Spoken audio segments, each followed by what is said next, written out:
The first thing the Jostedal Valley gives you is the sound of meltwater, low and silver beneath the air, as we begin where ice has been quietly teaching stone to soften.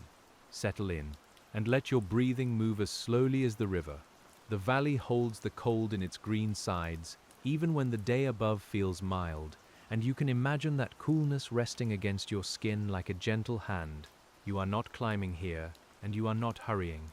You are simply standing with me beside the Jostedal Valley, where water from the great ice has come down for ages, carrying powder from the mountains, rounding stones, polishing bedrock, and leaving behind the long, open shape that now seems so peaceful. The river does not need to explain itself. It just moves. Above us, the high glacier breathes in silence. Snow gathers there through seasons you and I will never count, and under its own weight it becomes firn. Then blue-white ice, then something slow enough to seem still. From that ice, meltwater loosens in summer and slips downward, first as trickles, then threads, then small clear voices finding one another under the snow. By the time it reaches the valley, it has already begun its work. You can hear that work if you listen softly. It is not dramatic, it is a steady brushing sound, a faint tumbling under the surface, the hush of cold water carrying sand so fine it feels almost like ground light. This fine sediment is called glacial flour, and it comes from stone pressed and scraped beneath ice until rock becomes dust. In the Jostedal Valley, that pale mineral powder gives the water a dim, milky glow. The color is never quite ordinary. Sometimes it is gray-green, sometimes it leans toward blue. Sometimes, beneath a cloudy sky, it seems to hold the whole mountain weather inside it, as though the river has remembered snowfields, cliffs, and rain all at once. You stand near it, and the air smells of wet stone, leaf mold, and cold mineral water. The scent is clean, but not empty. Long before your footsteps reached this place, the valley was being shaped by ice and water together. The glacier moved with a patience almost beyond imagining, pressing through older river valleys and widening them into a softer, broader form. Where running water alone might carve a narrow V, glacial ice makes a U, smoothing the walls and deepening the floor as it passes. We can feel that shape around us now. Look up slowly, and you sense how the sides rise in quiet symmetry. They are not walls in the harsh sense. They are old slopes, dark with trees, streaked with rock, and lifted by the memory of ice. Meltwater helped refine what the glacier began, cutting channels, shifting gravel, and drawing new lines across the valley floor after the heavy ice withdrew. Every bend in the river is a small revision. The Jostedal Valley has not been carved in one gesture. It has been made by repetitions. Winter lays down snow, summer releases water, ice advances, pauses, retreats, and leaves the land breathing beneath it. Streams braid across outwash, then gather again. Stones are moved a little farther, sand settles in quieter corners. You and I arrive late, when the labor has become landscape. There is comfort in arriving late. The valley does not ask us to understand everything at once. It lets us notice one thing, then another. In the unhurried way water finds a lower path.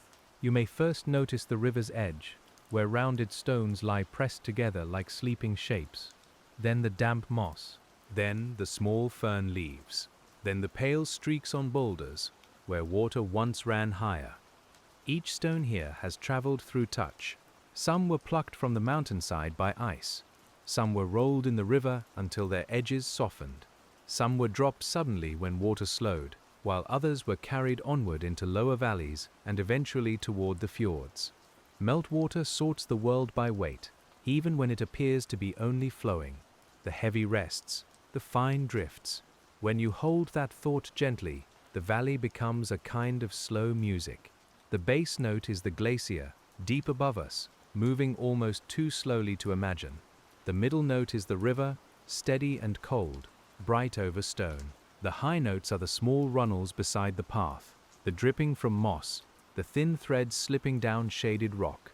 Together they make the sound of Jostedal, and as we move farther along the valley floor, the water begins to tell us how a landscape remembers pressure. Here, near the river, the ground feels layered. You can imagine walking where old flood channels once crossed the valley, where meltwater spread wide during warm days and strong seasons, laying down gravel in sheets. The surface may seem calm now, with grass and low plants holding the soil, but beneath that green quiet are deposits left by water that once ran broad and pale under open sky. We walk over old currents. The pressure that made this valley was never only vertical. Ice pressed downward, yes, but it also slid, dragged and leaned into the grain of the land. Beneath the glacier, meltwater flowed under confinement, squeezed between ice and bedrock, sometimes under great pressure, sometimes finding tunnels through the dark underside of the ice. In those hidden places, water could cut quickly, carrying grit like a soft blade. You do not need to picture violence. It is better to picture persistence. Imagine water, cold and dim, moving beneath a roof of ice, touching the same stone again and again with suspended sand. Imagine the faint rasp of sediment, the muted pressure, the blue gloom where no sunlight reaches. That underground water helped shape channels and hollows that later emerged when the ice thinned and pulled back. The valley kept the imprint. In the Jostedal Valley, meltwater is both memory and motion. It comes from the Jostedalsbreen ice cap, one of the great remaining fields of ice in mainland Europe, and it carries the high world downward into the inhabited green below. Even when the slopes are full of birch, grass and summer insects, the river keeps a glacial voice. It sounds colder than the season around it. You may feel that contrast as we stand near the bank. The sunlight can be soft on your face, while the air above the water feels chilled and faintly metallic. Spray gathers on stones in tiny beads. The river slides around them with a dull sheen, neither clear like a mountain spring nor dark like a peat stream, but pale with the groundstone of the glacier. It is water carrying a mountain in suspension. This is how meltwater enlarges time. It makes the hard world mobile. Granite, gneiss, and other old rocks may seem fixed, but under ice they become particles, and in a river they travel. The valley is not just a place that water passes through.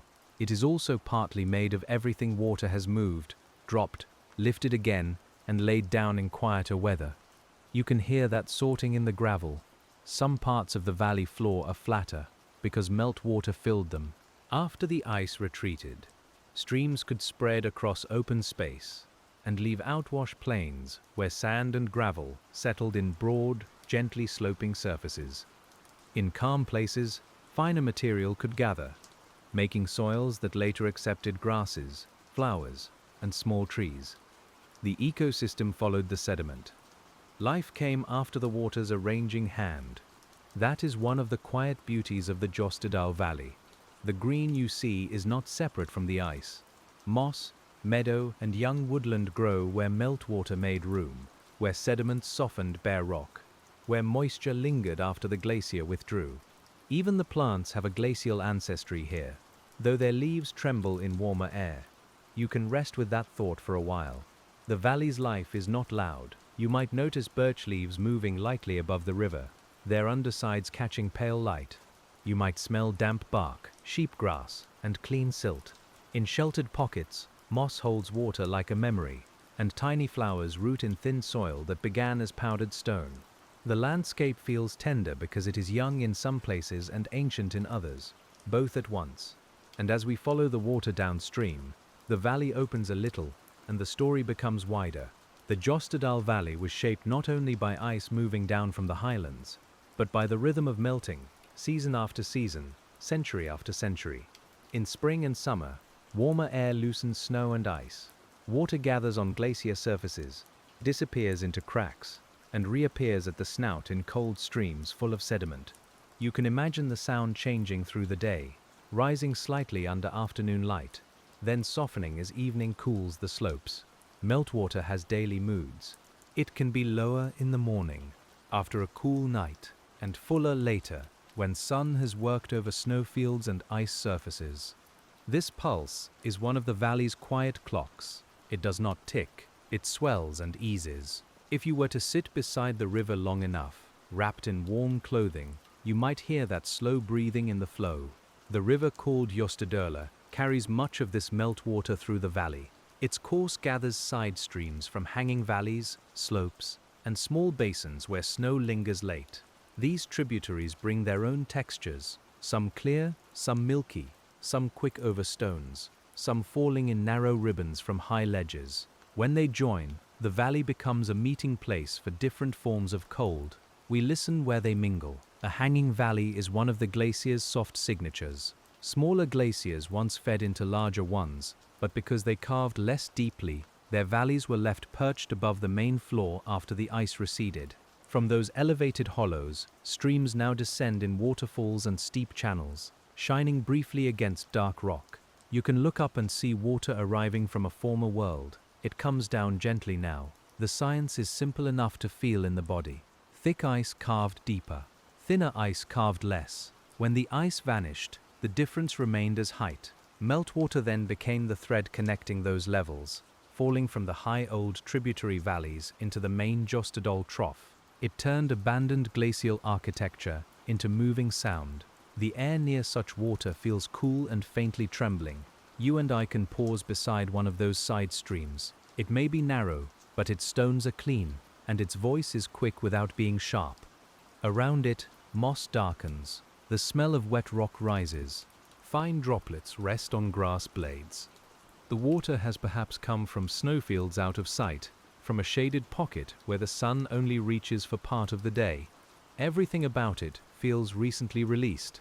This is how a valley becomes intimate. Great ice shapes the form, but small water gives it texture. A trickle under a bank, a seep through gravel, a rill beside roots, each one adds a note to the larger river. In the Jostedal Valley, the grand and the small are always touching. The glacier speaks through details you could miss if you hurried. So we do not hurry. We let our attention move at the pace of a leaf turning in the water. We notice how the current is faster in the center and quieter near the stones. We notice how sand collects in pale fans where a little stream enters the main river. We notice how the valley floor seems made for resting, even though it was formed by motion. That is the paradox here, and as the river gathers more voices, we drift deeper into the valley's older shapes. There are places in the Jostedal Valley where the slopes seem to remember being overrun by ice. The bedrock may show smooth surfaces, rounded shoulders, and long lines that follow the direction the glacier once moved. These marks are not always obvious at first. You may need to look softly, the way you look at clouds, letting the pattern emerge without forcing it. Then the stone begins to speak. Glacial polish forms when ice presses debris against bedrock and rubs it smooth over long periods. Striations form when harder fragments scratch the surface in the direction of movement. Meltwater often washes these surfaces clean, revealing the marks more clearly after the ice has gone. So even here, water helps us read the glacier. It rinses the old page. Run your imagination over that stone. It is cool, slightly damp, and firm beneath your palm. The surface may be smoother than you expect, not because it was gentle to make, but because time softened the evidence into something quiet. Rain, meltwater, lichen, and frost have all touched it since the glacier withdrew. The mark remains, but it has learned to sleep inside the landscape. Meltwater also finds weakness. It follows cracks, joints, and low places in the rock, gradually widening them or filling them with sediment. Where water plunges from ice or steep slopes, it can swirl stones in hollows and make potholes in bedrock, round basins carved by rotation and grit. These forms can feel almost crafted, though no hand made them. Water made circles by refusing to stop turning. You might see a small pool in such a hollow, dark at the center and clear at the edges. The water there may be nearly still, while the river moves nearby. A few leaves float on the surface. Fine sand gathers below them. The stone lip is smooth with old motion. Standing beside it, you feel how repetition can become shape. You feel how softness can change what seems unchangeable. The valley teaches this lesson without saying it. Ice is slow, water is yielding, and yet between them they open mountains. Not in haste, not with noise that lasts. They work by returning, by pressing, by carrying, by settling. When we breathe with that thought, Something in the body may loosen. You do not need to become different quickly. The valley did not. The ecosystems here are braided into that geologic patience. Lichens take hold on exposed rock, breaking it down grain by grain. Mosses hold moisture and trap dust. Grasses and shrubs stabilize small deposits left by water. Birch and alder lean near streams where the soil is damp enough to welcome roots. Each plant participates in the valley's afterlife, binding what meltwater arranged. You may hear insects in the warmer edges of the day. Their sound is thin and light, almost like a veil over the river. Birds may pass through the trees, their calls softened by distance and water. Nothing needs to dominate. The river remains the steady presence, pale and cold, moving through the Jostedal Valley with a voice older than the leaves around it. We keep close to that voice. When evening lowers into the valley, the water seems brighter for a while. The slopes darken first, then the trees, then the spaces under stones. The river keeps reflecting what light remains, a muted ribbon through the green floor. Meltwater often carries suspended particles that scatter light, and in dimness that scattering can seem almost luminous. The valley glows by remembering ice, and as the light thins, we move toward the places where water has laid its burdens down. Farther along the valley floor, the river's energy changes from one bend to another. Where it runs fast, it carries larger grains. Where it slows, it drops sand, then finer silt, then the softest suspended material in calmer pockets. This sorting is one of Meltwater's quiet skills. It knows no intention, yet it arranges the valley with remarkable care. You can see the evidence in bars, banks and pale deposits. A gravel bar may seem simple until you kneel beside it. Larger stones lie where the current slackened just enough to release them. Smaller pebbles fill the spaces between. Sand gathers in thin tongues at the edge. After a flood or strong melt season, the bar may shift, lengthen, vanish, or appear somewhere else. The valley floor is stable only in the slow sense. It is always being edited. In the Jostedal Valley, this editing has mattered for everything that grows. Fresh deposits create raw ground where pioneer plants can take hold. Older surfaces support thicker soil, meadow, and woodland. Wet channels host moss and sedge. Drier ridges may carry grasses and low shrubs. The pattern of life follows the pattern of water, and the pattern of water follows the shape left by ice. We are walking through linked memories. You can smell this layering after rain. The air carries mineral cold from the river, green dampness from leaves, and the darker scent of soil where plants have been slowly building richness over silt and sand. Underfoot, the ground may feel springy in one place and firm in another. The valley is not uniform.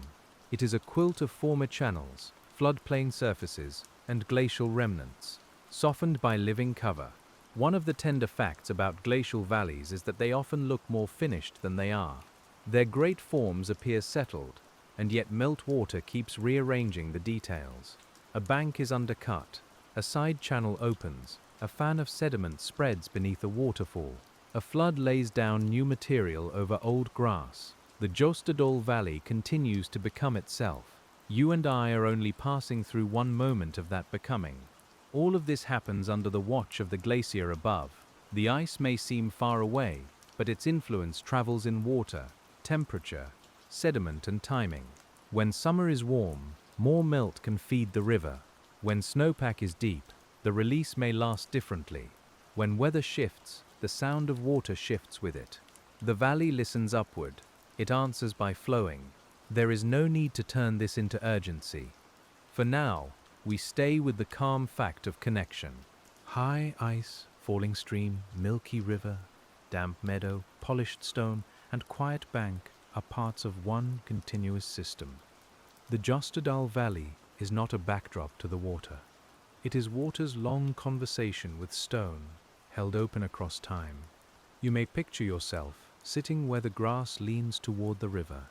The ground is cool through your clothing. Your hands rest easily. The air touches your face with the faint chill of meltwater. Somewhere above, hidden by cloud or slope, snow is becoming a stream. Somewhere below, the river is carrying that stream onward. In between, you are simply here, breathing with the valley's slow motion. And as we follow that motion inward, the glacier's edge begins to feel nearer, even before we see it. You feel it first as a change in the air, a cooler thread moving down the Jostedal Valley, as though the upper ice has sent a quiet message ahead of itself. The river brightens in sound. The stones along the bank look cleaner, rinsed more often by water that has only recently left the glacier. Even the light seems to thin a little, not because evening has come, but because the landscape is drawing your attention toward its source. We keep moving slowly, with the river beside us, and the valley begins to narrow in the imagination. The slopes lean closer. Water arrives from hidden gullies with a sharper chill, though nothing feels hurried. In these upper reaches, Meltwater may still remember the tunnel under the ice, the blue darkness, the pressure, the mineral grit held in suspension. By the time it touches open air, it has already been changed by that passage. Near a glacier front, water often emerges from beneath ice through arched openings, dark mouths shaped by melting and flow. You do not need to stand too close to picture it. We can remain at a peaceful distance, where the sound is softened by space, and still imagine the cold stream coming out from under the pale mass. It carries sand, silt, and fragments of rock, all gathered from contact between moving ice and the valley floor. This is part of how the Jostedal Valley was made. The glacier carved the larger hollow, but Meltwater kept working in the details, cutting small channels, washing sediments forward, and rearranging the ground as the ice margin shifted. When the glacier retreated, new land appeared, raw and damp, touched by air for the first time in many years. Water moved across it almost immediately, deciding where the first little channels would be. Freshly uncovered ground has a quiet vulnerability. It can be grey, stony and bare, with almost no soil at first. The air smells of wet mineral surfaces, cold water, and open stone. You may see scattered boulders left behind by the ice, some angular, some softened by travel, resting as if they have just been set down. Around them, thin streams begin the first patient work of making pathways. The meltwater does not know it is preparing the way for life. It only follows slope, pressure, and gravity. Still, by carrying fine sediment into hollows and spreading moisture across raw ground, it helps create places where lichens can settle, where moss can hold, where small plants may someday root. The first softness in a glacial landscape often begins with water lying still in a shallow pocket. You and I can pause there in thought, beside a pool no deeper than a hand. The surface is cold and pale. A tiny strand of algae may tremble near the edge. Fine silt rests below, smooth as breath on glass. Around it, the stones are not yet hidden by grass. The place feels newly awake, but it is not restless. It is simply exposed and waiting.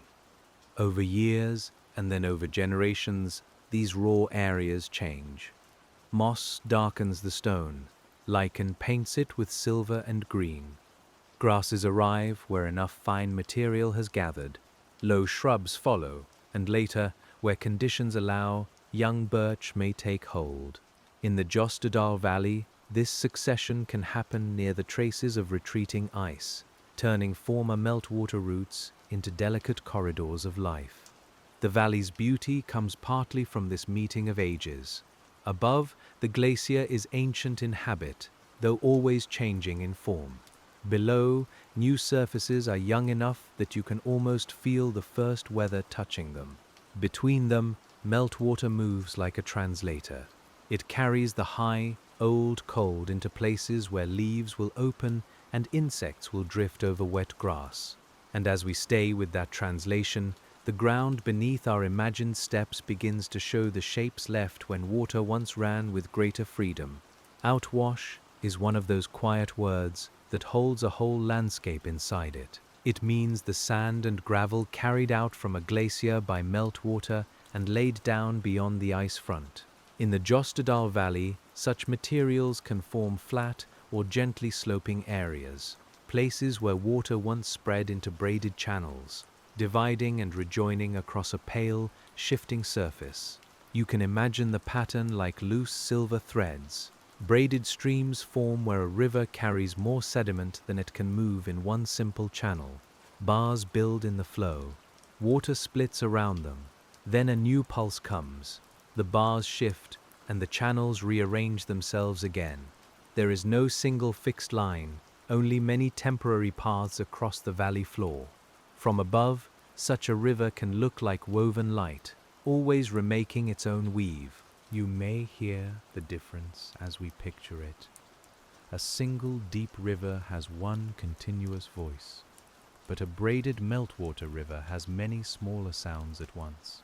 There is the quick whisper over shallow gravel, the low push through deeper threads, the faint tapping of pebbles, and the soft collapsing sound of wet sand at the edge. It is busy in detail, yet strangely restful as a whole. This kind of water helped shape the Jostedal Valley after the ice withdrew from particular reaches. As the glacier margin stood or paused, meltwater poured out and spread sediment across the space beyond it. When the ice pulled back farther, the river cut into some of those deposits, leaving terraces that record former levels of flow. A terrace is like an old river floor lifted above the present channel by time. We can stand in imagination on such a terrace, slightly above the modern river, with grass at our feet and the pale current below. The ground seems level here because water once worked across it. Later, the river lowered or shifted, abandoning the surface to plants, soil, and quiet weather. You may feel a strange calm in that height, because it is not a cliff or a summit, just a former path remembered by the land. Terraces make the valley readable in layers. One surface may tell of a stronger flow, another may show where water once spread during a different stage of ice retreat. The modern river is only the latest line in a long sequence. When you look gently across the Jostedal Valley, you are not seeing a single moment.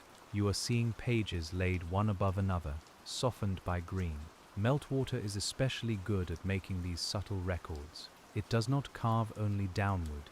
It also fills, spreads, sorts, abandons and returns. It leaves gravel where energy was high, sand where it slowed, and silt in calmer corners. When conditions change, it cuts through its own older deposits and carries them onward. The valley becomes both manuscript and eraser, written and revised by the same flowing hand. There is something soothing in that, if you let it be. Nothing in the valley has to remain exactly where it first came to rest. A stone may pause for years, then move in a strong melt season. A sandbar may appear, grow willow shoots, and later be trimmed by the current.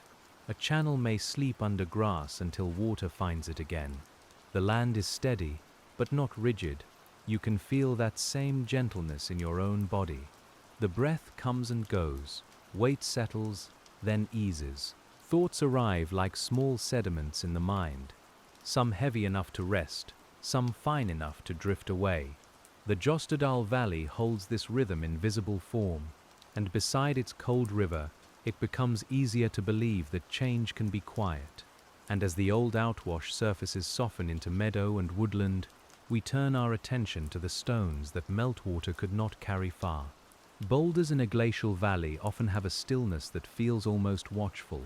Some are erratics, carried by ice from one place and left in another when the glacier melted. Others came from nearby slopes, released by frost, gravity, or ice movement. In the Jostedal Valley, large stones may rest in fields, by streams, or at the edge of woodland, their surfaces damp with rain and patterned with lichen. You notice them slowly. A boulder can make time feel tangible. It may have been enclosed in ice, dragged along the valley, dropped near a retreating margin, and then washed around by meltwater for years. Smaller stones moved on. Fine sand traveled far, but the large ones stayed, gathering moss, shade, and weather. Water still touches it, but now in threads, droplets, and seasonal floodwater rather than constant transport. You can imagine placing your hand on one of these stones. It feels cold even in summer.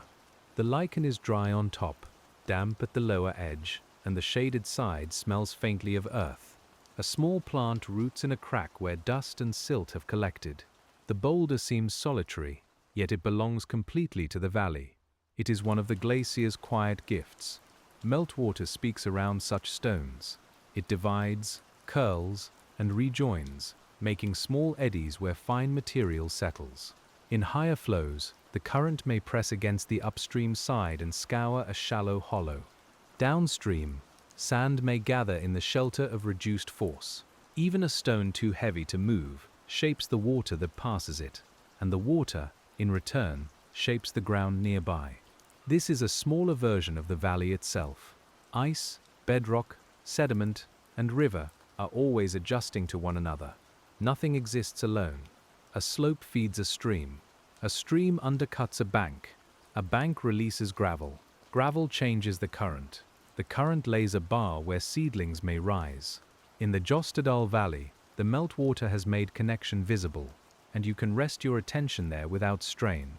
The science of sediment transport can sound technical, but here it becomes almost tactile. Larger particles roll or slide along the bed when the flow is strong enough. Smaller ones bounce in short hops. Finer material remains suspended, tinting the water and traveling long distances. When energy decreases, each size settles according to weight and shape. The river is always feeling what it can carry. We can hear that feeling in the muted clatter under the surface. Pebbles knock softly against one another. Sand rasps along shallow bars. Fine silt stays hidden in the milky water, present more as color than sound. If you close your eyes, the river's voice becomes layered, and each layer belongs to a different grain size, a different piece of mountain on its way downward. There is no hurry in following it. The river has all the slope it needs. We can stay beside it as the valley light shifts, as clouds brush the upper ridges, as a faint dampness settles on the grass.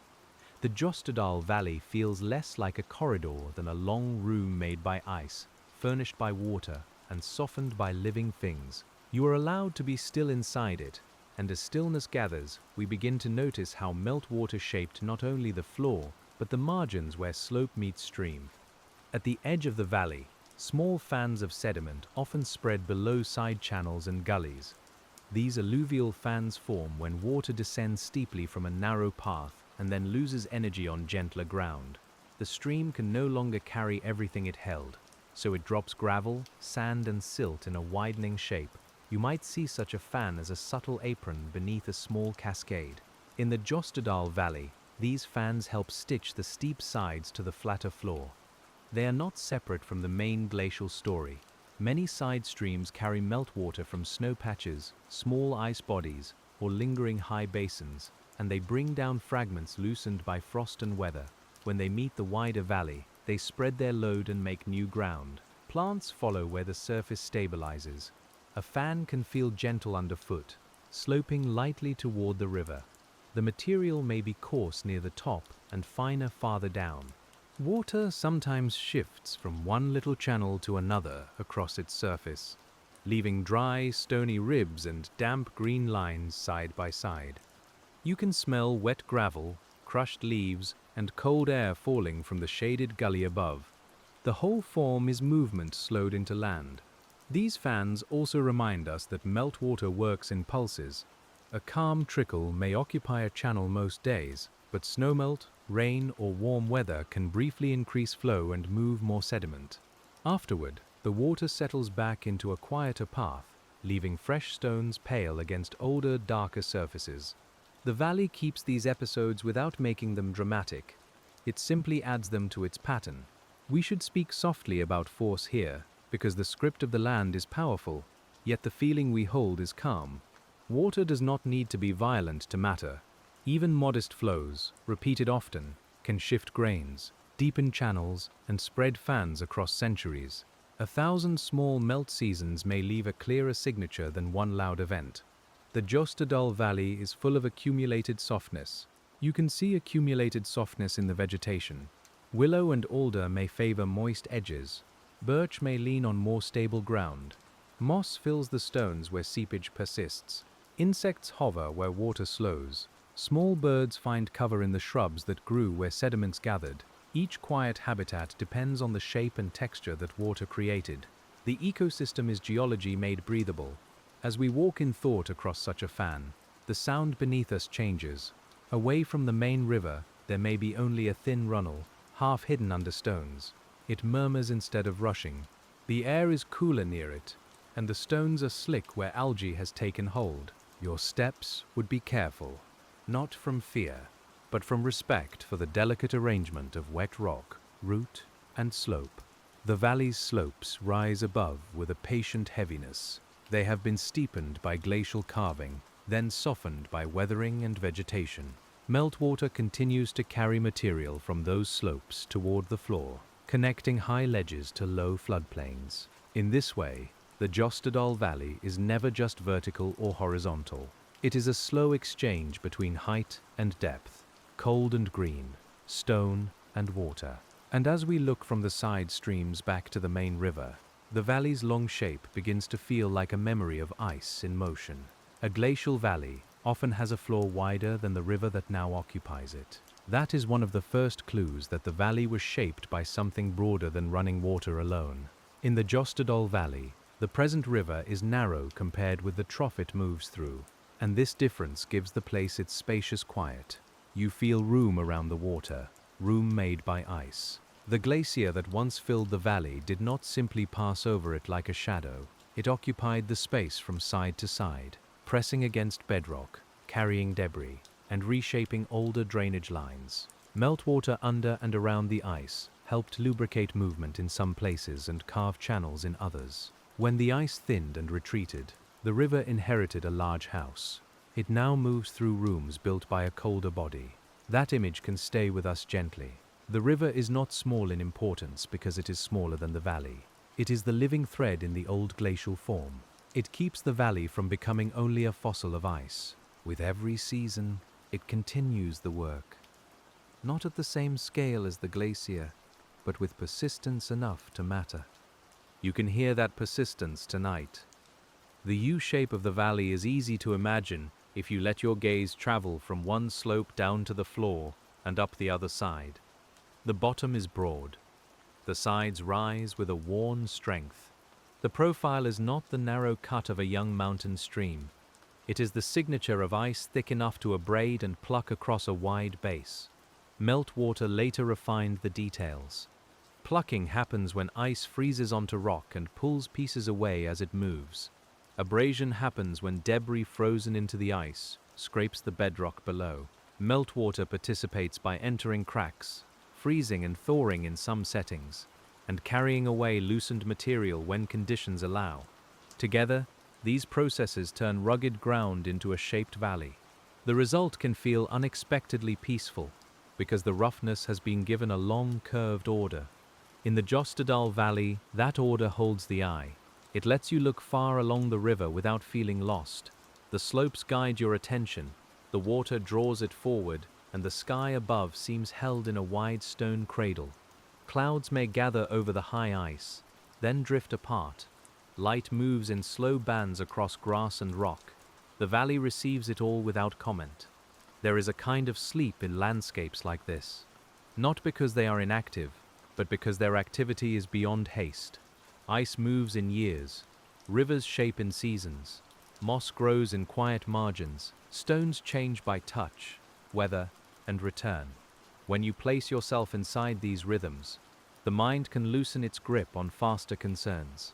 It can become river-paced. We stay with the Jostedal Valley because its story is not only about what was carved away, it is also about what was left behind and what came to rest.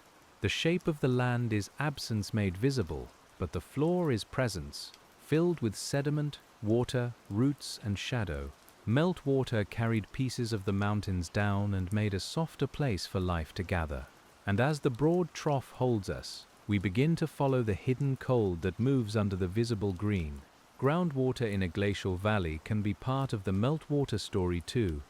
Some water runs openly in channels, bright and audible, while some seeps into gravel, travels below the surface, and emerges later in springs or wet patches. In the Jostedal Valley, permeable outwash and floodplain sediments can store and release water slowly. The river we hear is only one expression of the valley's circulation. You might notice a damp hollow away from the main channel, where the grass is greener and the air has a faint chill.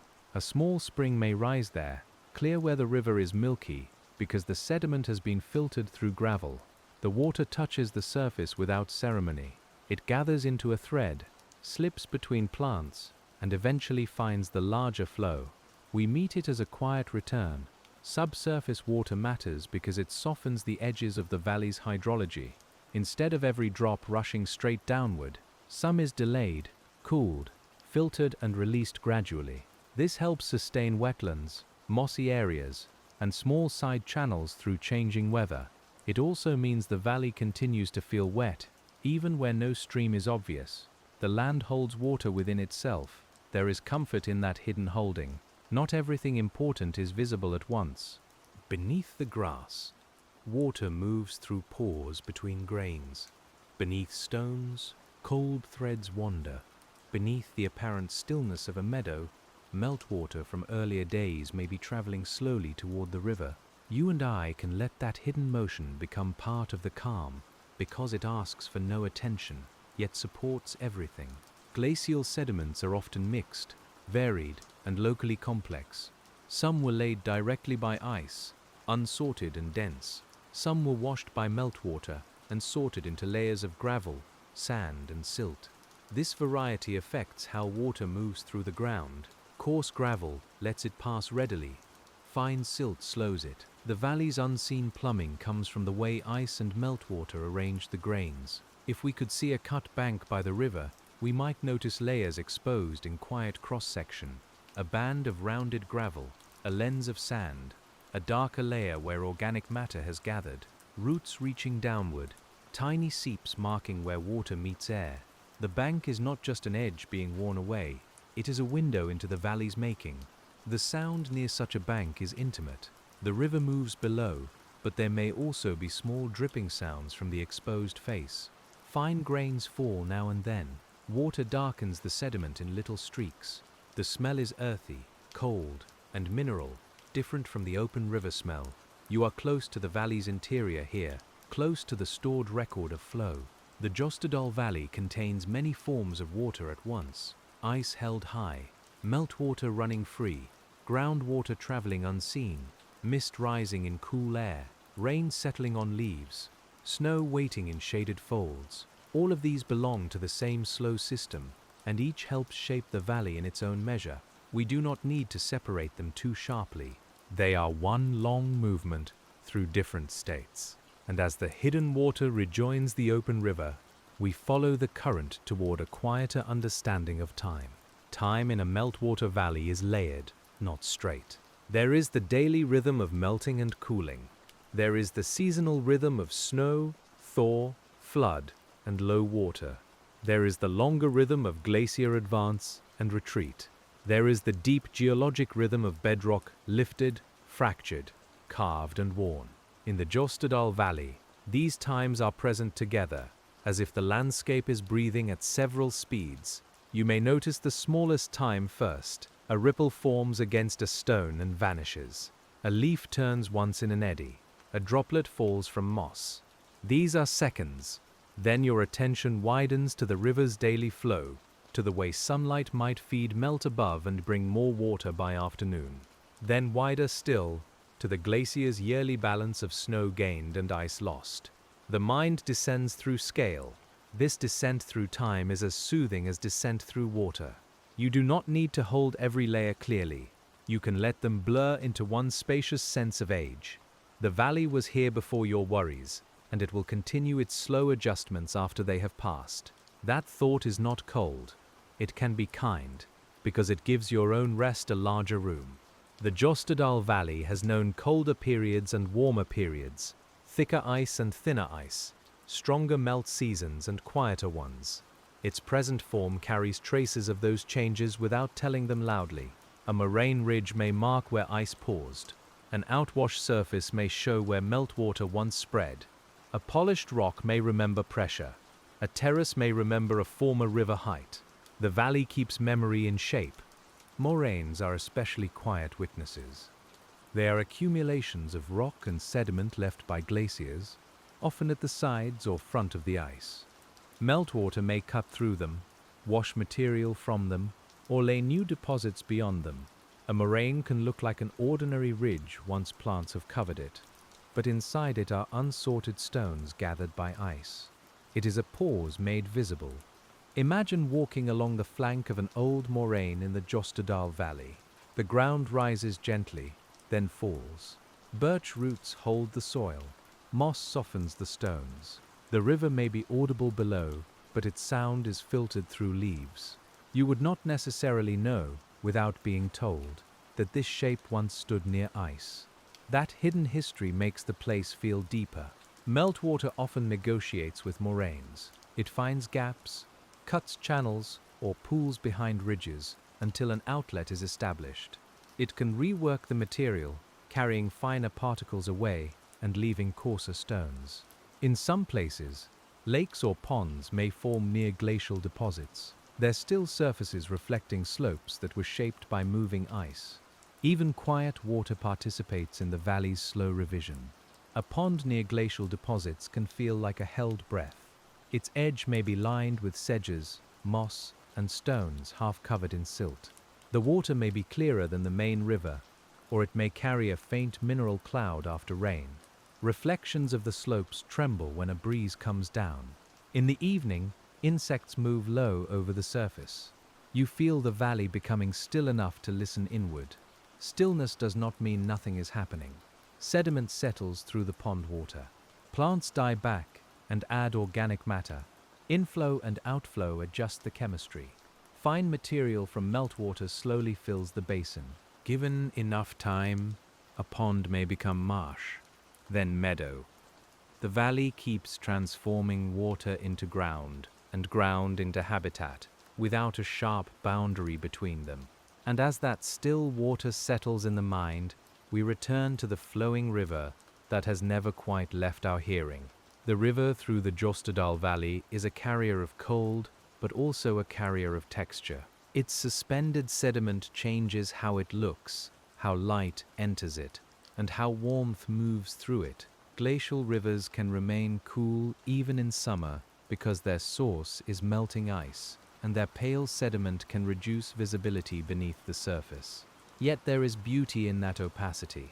It makes the water seem inward. You cannot see far into such a river, and that helps the imagination soften. The surface shows you motion, shine, and color, but not everything below. Stones appear near the edge, then fade under the milky current. The middle channel keeps its depth private. The river is not hiding in a dramatic way. It is simply full of fine ground stone, and the mountain dust turns depth into softness. This glacial flower affects more than color. Fine suspended particles can influence how light penetrates the water, how heat is absorbed, and how aquatic life uses the channel. Some organisms are adapted to cold, turbulent, sediment-rich conditions, while others prefer clearer side streams or calmer margins. The ecosystem is shaped by the river's glacial character. Life chooses its places according to flow, temperature, and clarity. You may notice that the richest life is often near the edges. In slower backwaters, small invertebrates can cling, feed, and shelter. In side channels, clearer water may support different communities. Along damp banks, insects emerge and become food for birds. Mosses and plants stabilize sediment, creating more microhabitats. The Jostedal Valley's living world is not separate from Meltwater's limits. It is arranged around them. The river itself can seem austere, but the valley around it is not barren. It is quietly abundant in the way cold landscapes often are, with life gathered where conditions allow. A tuft of grass on a gravel bar, a willow shoot bending over a side channel, a beetle moving across damp silt, a bird stepping between stones. These small presences make the glacial system feel tender. We should keep our attention low for a while. Look at the place where water touches land. That is where many changes begin. The current moistens the bank, carries seeds, removes loose grains, and leaves fine sediment after high water. The bank responds with roots, collapse, regrowth, and new edges. Each season draws a slightly different line between river and ground. There is a lovely humility in that shifting line. No border in the valley is permanent in the way a map might suggest. The river's edge breathes. Wet gravel dries. Dry gravel floods. A channel closes. Another opens. Plants take hold, then water trims them back. In the Jostedal Valley, meltwater teaches that boundaries can be soft and still be real. You can bring that softness into your own rest. The edge between waking and sleeping need not be abrupt. It can be like water meeting silt, gradual and blurred, with thoughts settling where the current slows. The valley has been practicing this kind of transition for ages. Ice to water, water to sediment, sediment to soil, soil to moss, moss to shade. And as the edge between river and land grows quieter, the high glacier returns to our thoughts like a pale cloud resting above the valley. The Jostedalsbreen ice cap feeds many outlet glaciers, and the Jostedal Valley belongs to that larger cold system. The ice sits high, receiving snow, compressing it, and sending frozen mass outward and downward where gravity allows. Outlet glaciers are like slow tongues of ice extending from the main body, each following its own valley or hollow. Their meltwater carries the signature of the ice cap into lower terrain. For the listener resting here with us, it is enough to picture height. The high white world lies above the green valley, quieter than the river, wider than a snowfield, and old in its accumulated layers. Snowfall becomes part of it. Wind shapes its surface. Summer opens blue cracks and melt channels. Somewhere beneath, pressure and movement continue. From that hidden machinery, water descends. Crevasses may guide surface meltwater downward, allowing it to enter the glacier through shafts and channels. Within and beneath the ice, drainage systems can change through the melt season, becoming more efficient as channels enlarge. This affects how water reaches the river below.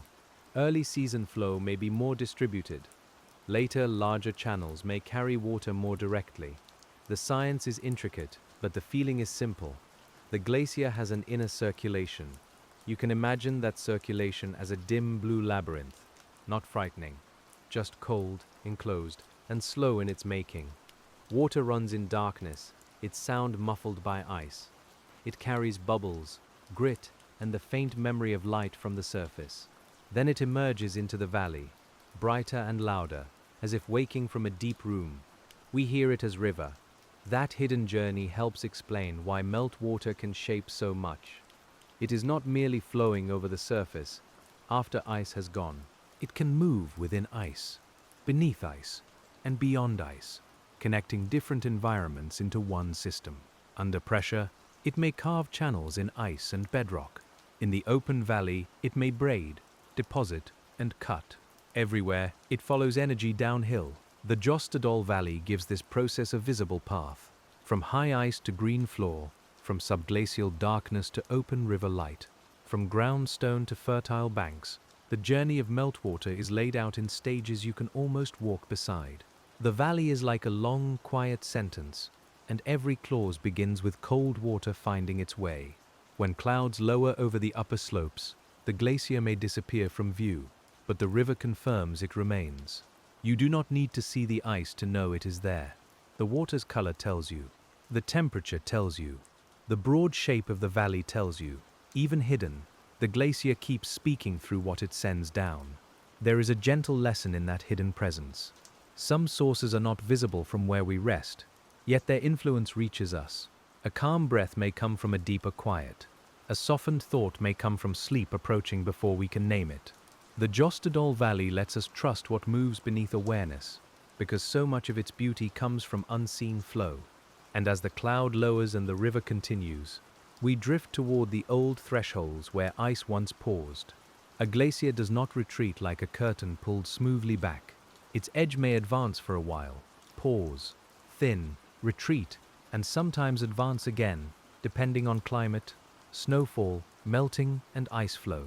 Each pause can leave marks, ridges of moraine, outwash surfaces, trim lines on slopes, channels cut by meltwater along the ice margin. The Jostedal Valley holds such thresholds in softened form. An ice margin is a meeting place. On one side is the glacier, cold and massive, moving slowly even when its edge seems still. On the other side is exposed land, air, water, and the first signs of colonizing life. Meltwater flows between them, sometimes from beneath the ice, sometimes along its sides, sometimes over or through debris at the front. It is the restless but gentle messenger of transition. Imagine standing at a distance from such a margin in an earlier century. You would hear water before you understood its paths.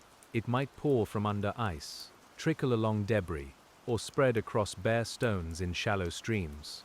The air would smell of cold minerals and wet dust. The ice itself would hold blue shadows. Around it, the land would be newly revealed, raw and pale. As the glacier edge pauses, sediment accumulates. Stones carried within and on the ice are released. Meltwater washes some material away and leaves other material in place. Fine grains travel beyond the margin, while larger debris remains nearer. Over time, a ridge or hummocky surface may form, later softened by plants and weather. What was once an edge becomes part of the valley's quiet floor. You and I see the later version, where the drama of contact has become landscape.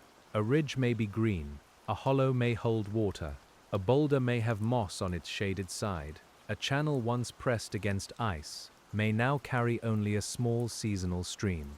The Jostedal Valley has a way of making former thresholds feel restful, as though time has laid a blanket over them. Meltwater channels along former ice margins can be especially revealing.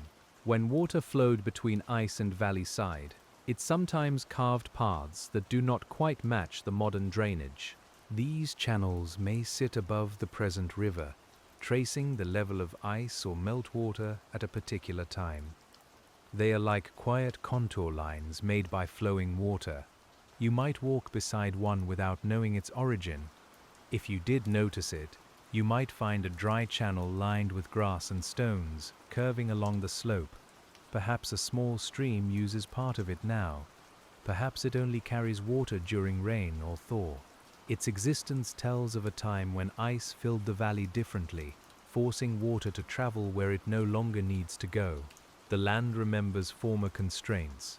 That memory is not sad, it is simply spacious. The valley has held ice, flood, raw sediment, new plants and present quiet, each without refusing the next.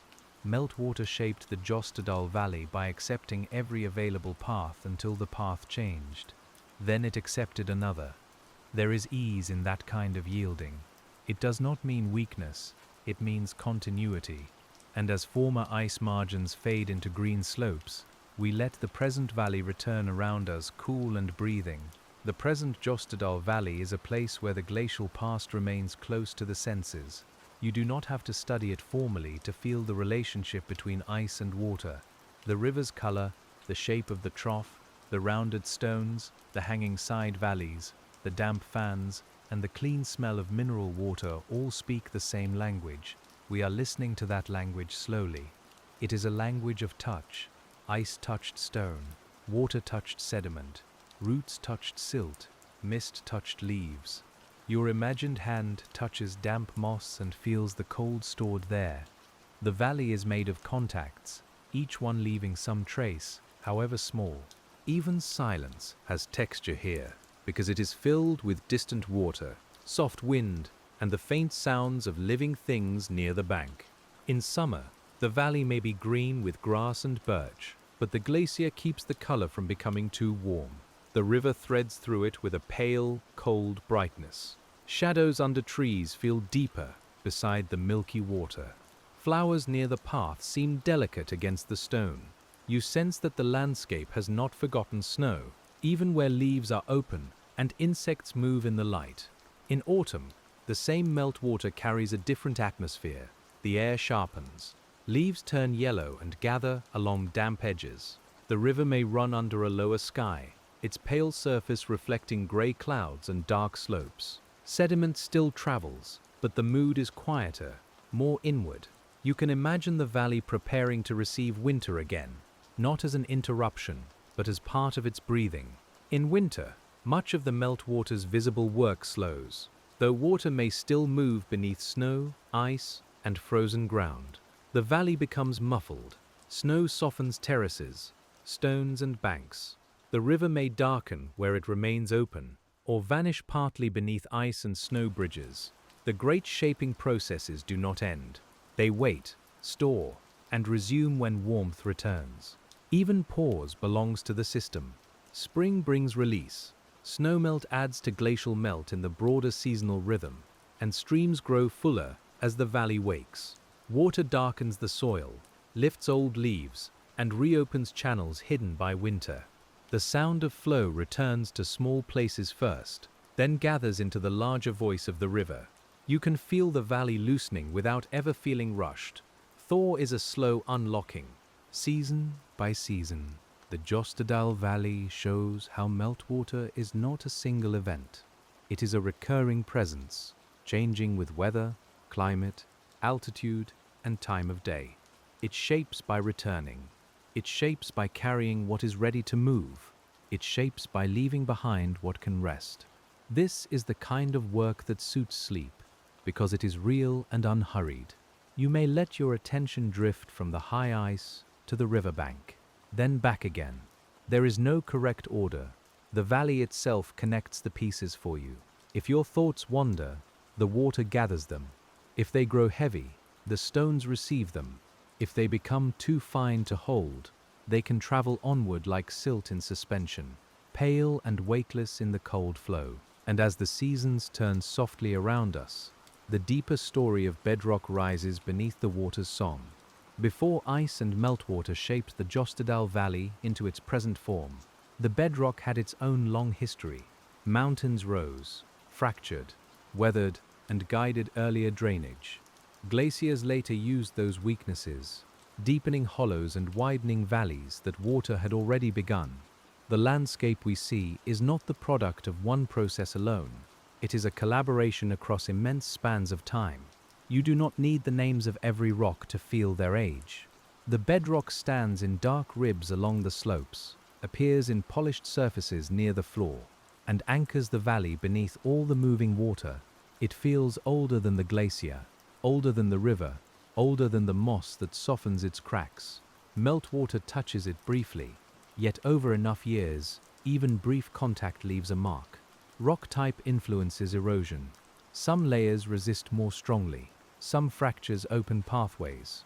Some surfaces polish smoothly, while others break into blocks. Ice responds to these differences, and meltwater follows them too, exploiting cracks, carrying loosened grains, and deepening channels where flow concentrates.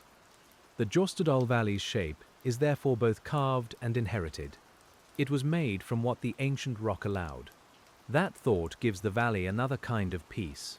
Nothing here was forced into being from nothing. Each new form grew from an older condition. Water followed slope. Ice followed gravity. Roots followed moisture. Sediment followed current. The present quiet is a long chain of responses, each one natural, each one enough. We can breathe with that chain, one slow link at a time. On exposed rock beside a stream, you might see minerals glint when the surface is wet. Mica may catch light in tiny flashes. Quartz veins may run pale through darker stone. Rain and meltwater bring out colors that dry rock hides. The smell is cool and faintly metallic. Your fingers would feel hardness, slickness, and grain. Even stone has variety when water reveals it. Frost also participates in shaping the valley. Water enters cracks, freezes, expands, and helps loosen fragments from rock faces, especially in cold mountain environments. Those fragments may fall to slopes, enter streams, or become available for transport by ice and meltwater. This process is slower than a story wants to be, and that is why it belongs here. It works in pauses, nights and seasons. Loose rock on slopes may form talus, angular and rough, below cliffs or steep faces. Meltwater from snow patches can run through these stones, hidden at first, then emerging lower down in clear cold threads. The sound is hollow and delicate, like water moving inside the mountain's pocket. In the Jostedal Valley, such slope processes feed the same system that the glacier and river continue below. We can listen to that hidden talus water for a moment. It is quieter than the main river. It slips under stones without showing itself. The air above it is cool, and moss grows where the moisture lasts. A small bead of water appears, joins another, and becomes a thread, The valley begins again in miniature every time water finds a path through stone. And as these small beginnings gather, the main river receives them without losing its calm. The Jostedal is made of many arrivals: melt from glacier ice, snowmelt from slopes, rain from passing weather, groundwater from gravel, and seepage from mossy hollows, all enter its flow. Each source has its own temperature, sediment load, and timing. Together, they create the river we hear through the Jostedal Valley, a single voice assembled from countless softer ones. There is something deeply restful about a gathered voice. You do not have to distinguish every contributor. The river does that for you. It blends the quickside stream, the cold glacial outlet, the clear spring, and the rain-fed trickle into one continuous sound. Your own thoughts can gather the same way, separate at first, then softened by repetition into a quieter current. Hydrologists might describe discharge, sediment concentration, seasonal variability, and channel form. We can honor those truths while staying close to sensation. More water means a fuller sound. More glacial flower means a paler color. More gravel movement means a faint undercurrent of tapping and rolling. A lower flow exposes stones and bars, letting the river speak more lightly. Science and listening meet at the bank. The Jostedal Valley invites that kind of listening because its processes are visible without being loud.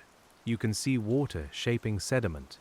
You can see vegetation responding to moisture. You can see slopes feeding channels. You can see the broad imprint of ice.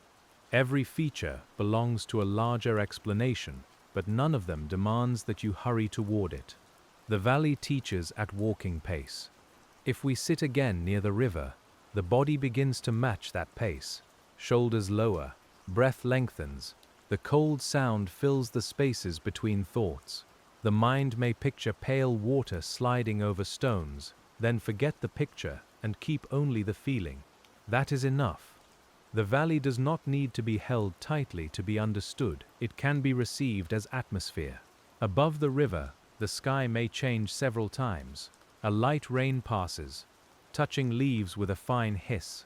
Then a clearer brightness opens over the slopes. Mist lifts from a shaded hollow. The river continues through each small weather change, slightly altered, but never interrupted. Meltwater has always lived with weather. It is weather stored as snow, released as flow, and written into stone. This stored weather is one of the most beautiful ideas in a glacial valley. Snow that fell months or years before may become part of today's river.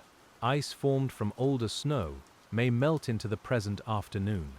The water passing your feet may contain time in more than one sense.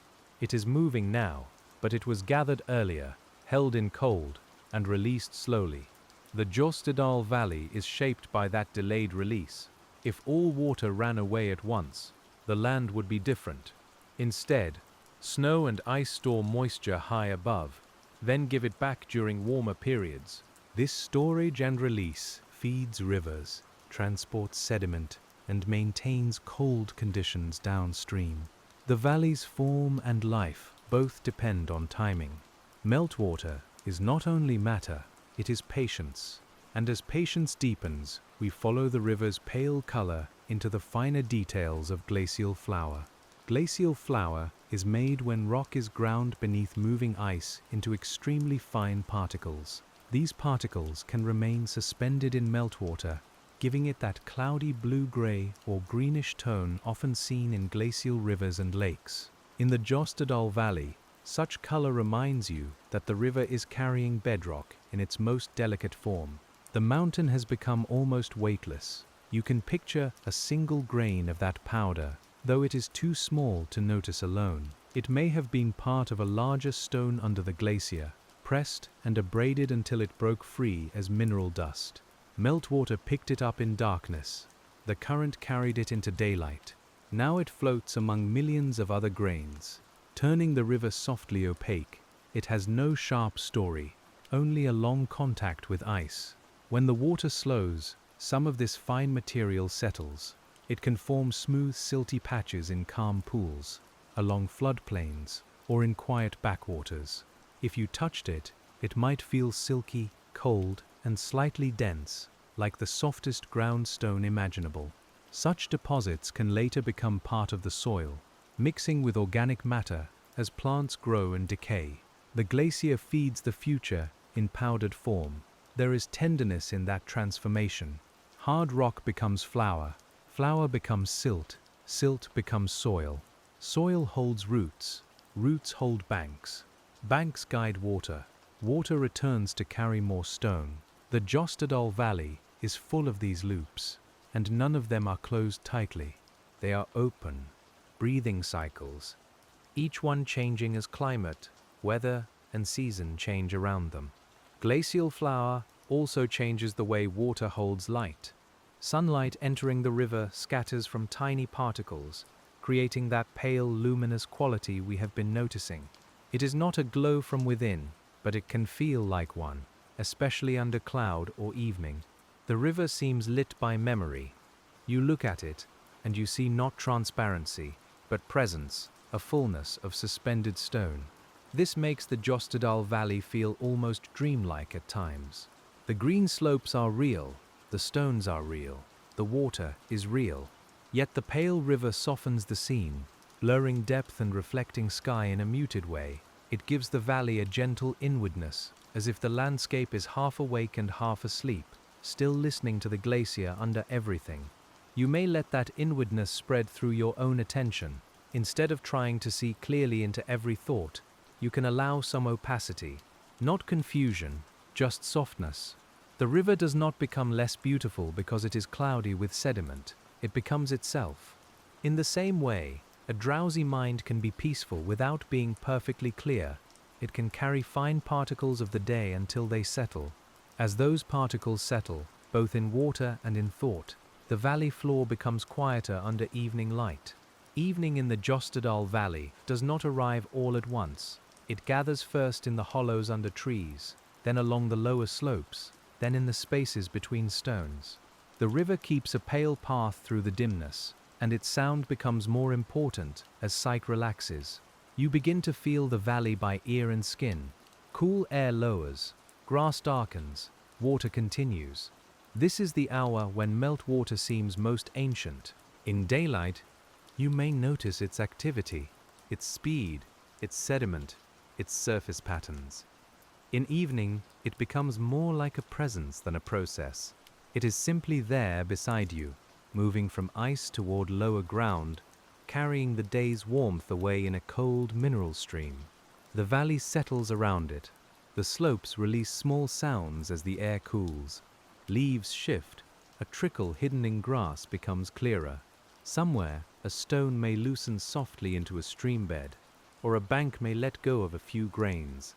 These are not interruptions. They are part of the valley's breathing. You and I do not need to name each one. We can let them enter the larger hush. In this softer light, the broad glacial form becomes less detailed and more enveloping. The valley sides rise as shadowed shapes. The sky narrows gently between them. The river marks the floor with its pale movement. You can feel how the U-shaped trough holds cool air, sound, and dusk. It is a basin of quiet, carved long ago and still receiving the night. Meltwater continues even as darkness grows. Somewhere above, perhaps under snow or cloud, ice is releasing more water. It travels through channels you cannot see, then into streams, then into the river that passes below our resting place. The journey goes on without needing attention.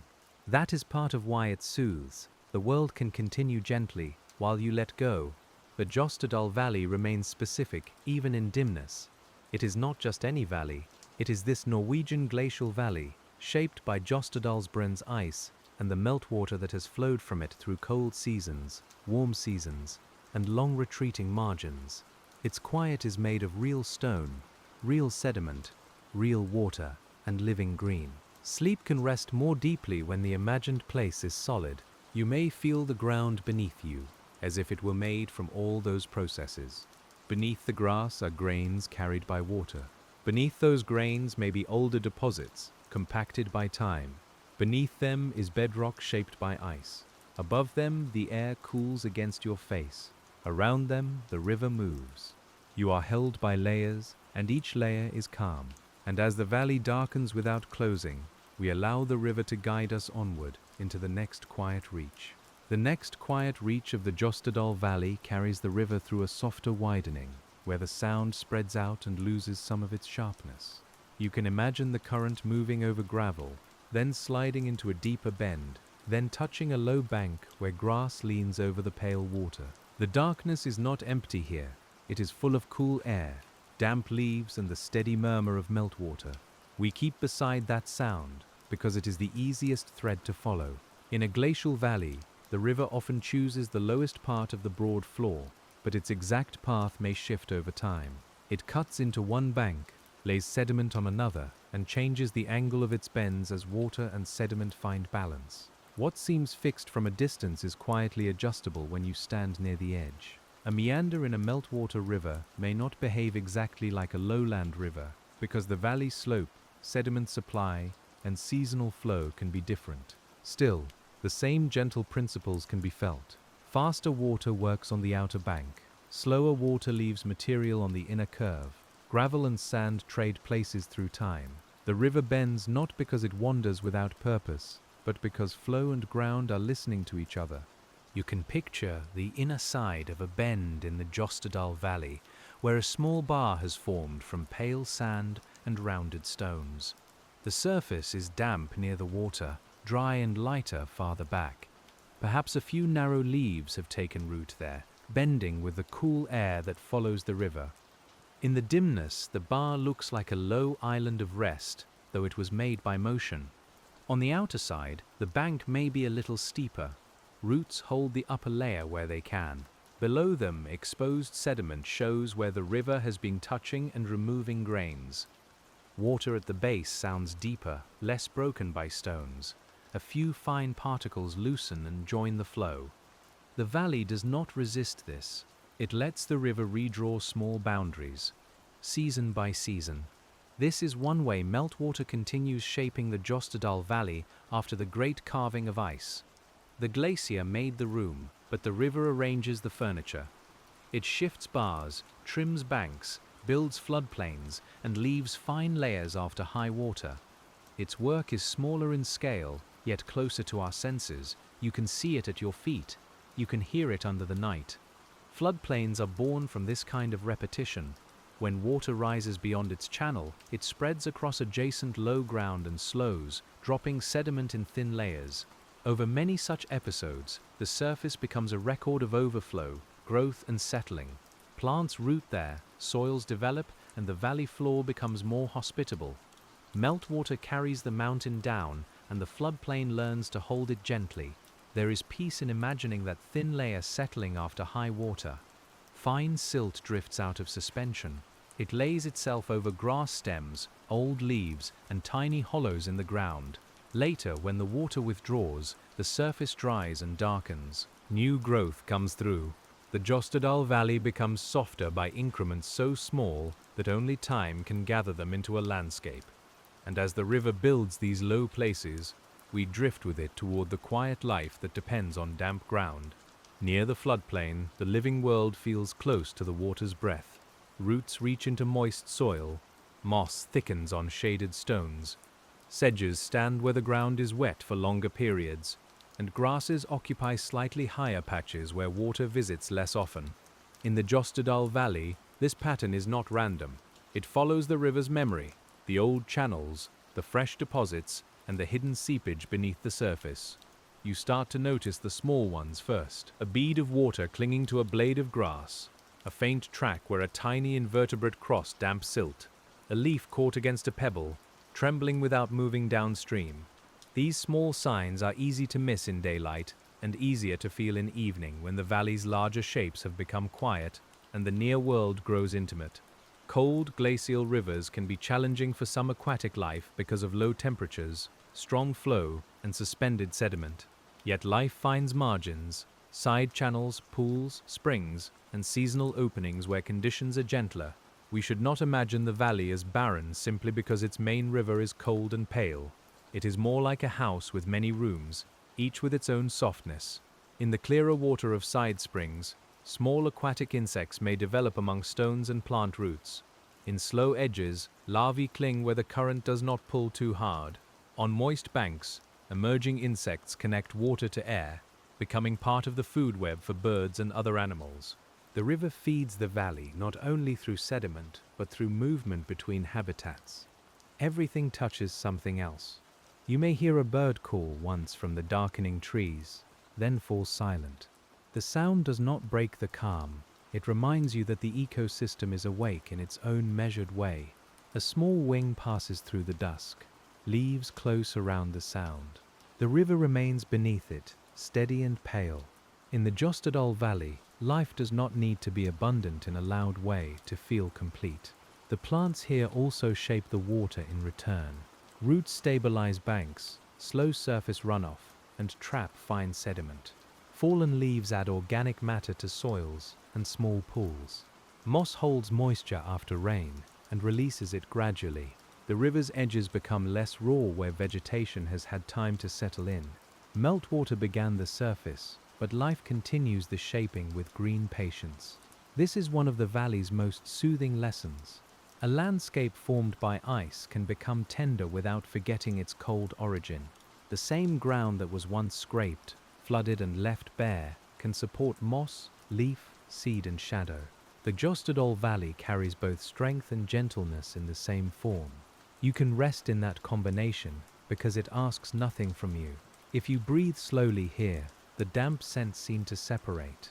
Wet stone first, then cold river, then crushed grass, then the faint sweetness of leaves beginning to decay into soil. These are the smells of transformation at a human scale, softer than glacier motion, but part of the same chain. Rock becomes powder, powder becomes soil, soil becomes root, root becomes shelter. And as the valley's living edges settle around us, the river draws our attention toward places where water once stood still. In many glacial landscapes, meltwater may gather in temporary ponds, marginal lakes, or quiet basins left by ice and sediment. Some last for long periods, others fill gradually with silt and vegetation, becoming wetlands or meadows. In the Jostedal Valley, the exact forms vary from place to place, but the principle is gentle and clear. When water pauses, the valley changes differently than when water rushes. Still water receives fine sediment. The lightest particles fall through the column slowly, making smooth deposits on the bottom. Organic matter joins them as plants grow near the edges and decay. Over time, the basin becomes shallower. Reeds, sedges, or mosses may advance from the margins. What began as open water becomes a wet hollow, then perhaps a patch of meadow. The valley is always translating one state into another. You can picture such a basin near the river, partly hidden by low vegetation. The surface reflects a pale strip of sky between dark slopes. There is no strong current, only tiny movements from wind and seepage. If glacial flow has entered, the water may have a faint cloudiness, softer than the main river. A small insect touches the surface, making rings that spread and fade. The sound there is different. The main river is still audible, but muted by distance and plants. Close by, you might hear a drop fall from a mossy stone, or the faint suck of water around roots. The air is cool and still. The smell is green, mineral, and slightly earthy. You feel how stillness can also be a kind of work, because settling is a process too. Sediment settling in quiet water can preserve layers that record changing conditions. A lighter band may come from a season with more glacial flow. A darker layer may contain more organic material. In lakes, such seasonal layering can sometimes be read by scientists as a history of melt, weather, and environment. Even the soft bottom of a pond may hold a calendar written in silt. We do not need to read that calendar closely tonight. It is enough to know that the Jostedal Valley stores time in many textures. The river stores it as shifting channel forms. The banks store it as layers. The slopes store it as old ice marks. The basins store it as settled particles. A listener half asleep can let all those records become one simple feeling of depth. There is comfort in places where water pauses. The body understands them. After movement there is rest. After carrying there is release. After the long descent from ice and slope, some grains are allowed to fall gently and remain. You may feel your own thoughts doing the same, dropping through the quiet water of the mind until they reach a soft bottom. Meltwater shaped the Jostedal Valley not only by motion, but by these moments of stillness. The still places made fine deposits, wet soils, and habitats for plants that need saturated ground. They softened the valley floor and gave water time to become reflective. A landscape made by cold force becomes, in its lower pockets, a mirror. That mirror holds cloud, slope, and evening in one calm surface. And as we leave the still basin without disturbing it, the river's pale voice returns and carries us farther downstream. Downstream, the Jostedal Valley continues to show the relationship between steep mountain catchments and the broad glacial floor. Water from high places descends quickly at first, then slows when it meets lower gradients. This change in slope is one reason sediment spreads, channels divide, and fans or bars form. Gravity begins the journey, but valley shape determines how the journey settles. You can feel that shift in your imagination as a change from falling to flowing. High on the slopes, water moves in narrow lines, bright over rock, cold from snow patches and rain. On the valley floor, it has room to gather, bend, braid, and sort its sediment. The sound widens. The air near it cools. The landscape becomes less vertical and more embracing, though the mountains still rise around you. The Jostedal Valley's floor may seem gentle now, but it carries the memory of energy. Strong meltwater has passed here. Ice has filled this space. Sediment has been moved in great volumes over long periods. Yet what remains around us in this imagined walk is calm enough for sleep. The valley has absorbed the intensity of its making and transformed it into spaciousness. That is one reason glacial landscapes can feel so reassuring. Their scale is large, but their present mood can be quiet. The old work has left broad forms that hold light and shadow gently. Meltwater continues the work in a softer register, as though the landscape has turned down its voice. You and I hear the low version now, the river speaking in gravel and silt. Sometimes the valley floor may hold old channels abandoned by the main river. These can appear as shallow swales, damp lines, or slight depressions in meadow and woodland. During high water, some may carry flow again. At other times, they remain as greener strips or wet hollows. They show that the river has tried more than one route through the space left by ice. You might walk across one without noticing until your foot sinks a little into softer ground. The grass changes texture. The air feels cooler. A line of moisture leads toward the river. The old channel is nearly asleep, but not erased. Meltwater made it, left it, and may return to it under the right conditions. The Jostedal Valley keeps such possibilities in reserve. These abandoned channels are important for habitat. They can hold water after floods, support wetland plants, and offer calmer spaces for small organisms away from the main current. They also increase the valley floor's complexity, making it more than a simple flat surface. The river's former paths become ecological niches. Memory becomes shelter.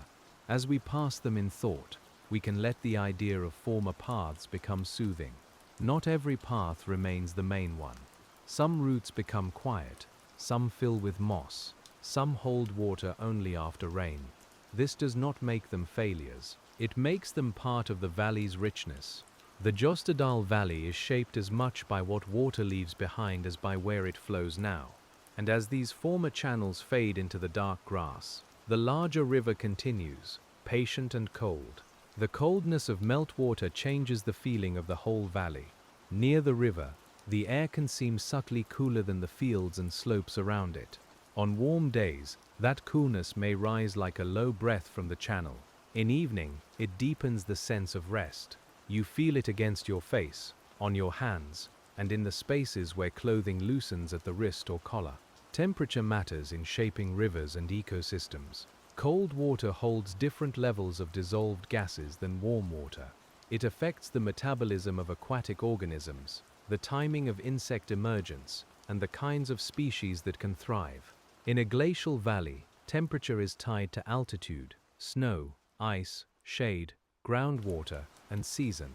The science is detailed, but the sensation is immediate. The water feels newly made. You can imagine dipping your fingers into a shallow edge.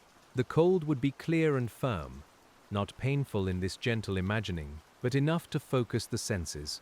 Fine sediment might make the water feel almost silky. A small current would press around your fingers and continue downstream. When you lifted your hand, the air would seem warmer for a moment, and a thin mineral scent would linger. That physical contrast helps the Jostedal Valley feel alive. Warm leaf, cold water, soft moss, hard stone, pale river, dark slope, moving current, resting boulder.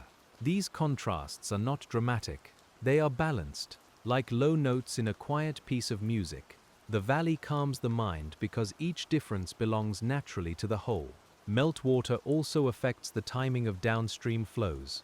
During warm periods, glacier melt can contribute water when seasonal snow has already diminished. This can sustain river flow through summer, though the amount varies with weather and glacier condition. The river is therefore connected to high ice not only in origin, but in schedule. It keeps glacial time moving through the valley. You and I can stay with the idea of schedule without making it mechanical. Morning cool, afternoon melt, evening easing, winter storage, spring release, summer flow, autumn quieting. The valley repeats these movements with variation, like breathing during sleep. Each cycle is familiar, and each one is slightly different. That is how natural rhythms remain alive. In the Jostedal Valley, the listener's body can borrow that rhythm. Breath gathers, then releases. Thoughts rise, then settle. Awareness flows strongly for a moment, then spreads into a quieter channel. The river beside us does not hurry the process. It simply offers a pattern old enough to trust. Cold water from high ice moves downward, and rest moves inward. And as the coolness deepens, the valley walls seem to come closer in the night. The walls of a glacial valley are not smooth everywhere. They may hold cliffs, ledges, forested slopes, talus, and old scars where rock has loosened and moved downward. Ice shaped their broad form, but weather and meltwater continue to work on their surfaces. Streams descend in narrow lines, and seasonal water opens small channels through soil and stone. The slopes are still becoming, though they look at rest. You might see the dark outline of a waterfall or steep stream against a lighter rock face, if a little evening light remains. It would not need to be large. A thin white line is enough. Water falls from a hanging valley or snow-fed hollow, then disappears into trees before reaching the main floor. Its sound may arrive as a soft veil over the river's deeper note. The valley gathers both. Hanging valleys tell us about differences in glacial erosion, but they also give the present landscape its vertical grace. Smaller glaciers once met the main glacier from the sides, but they carved their beds less deeply. After the ice withdrew, their floors remained elevated, and streams began to fall from them into the main trough. Meltwater turned glacial geometry into falling sound. In the Jostedal Valley, this means the sides are not silent boundaries. They are sources. Water descends from them, sediment travels from them, shade falls from them, and cold air drains along them at night. The valley floor receives all of it. You can feel that receiving quality in the way the space holds sound.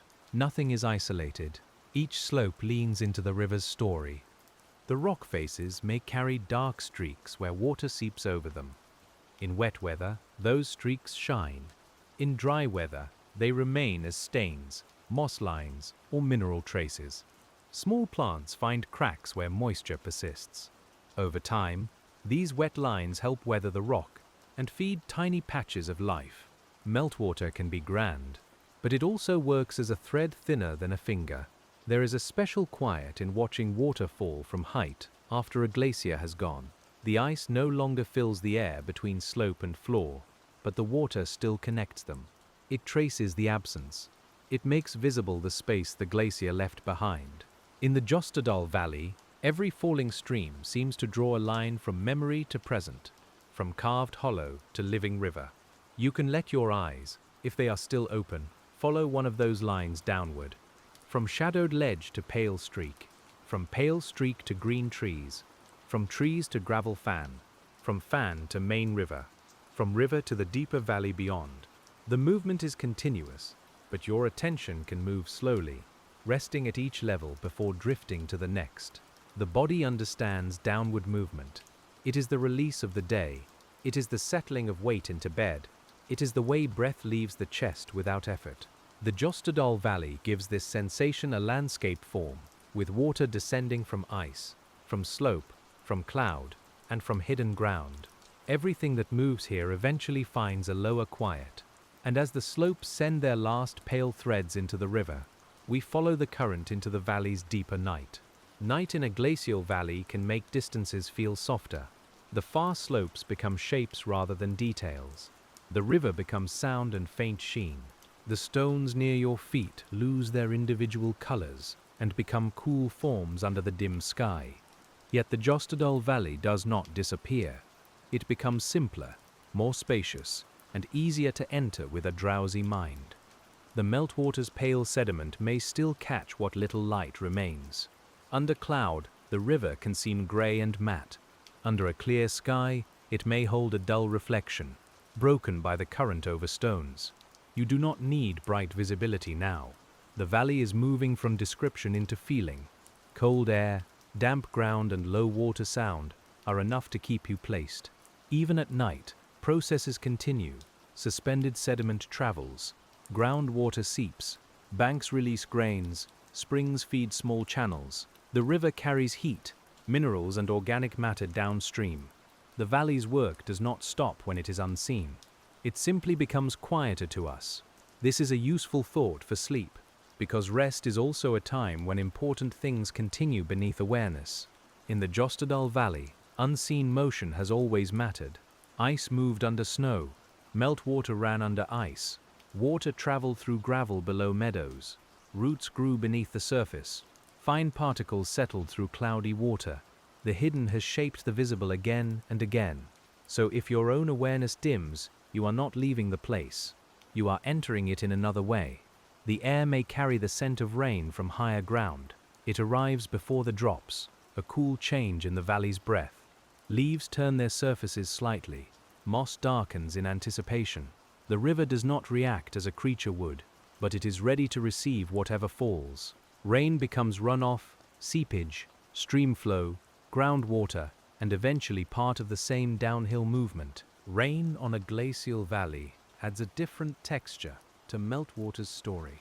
It can wash fine sediment from slopes, raise small tributaries, and freshen the smells of vegetation and stone.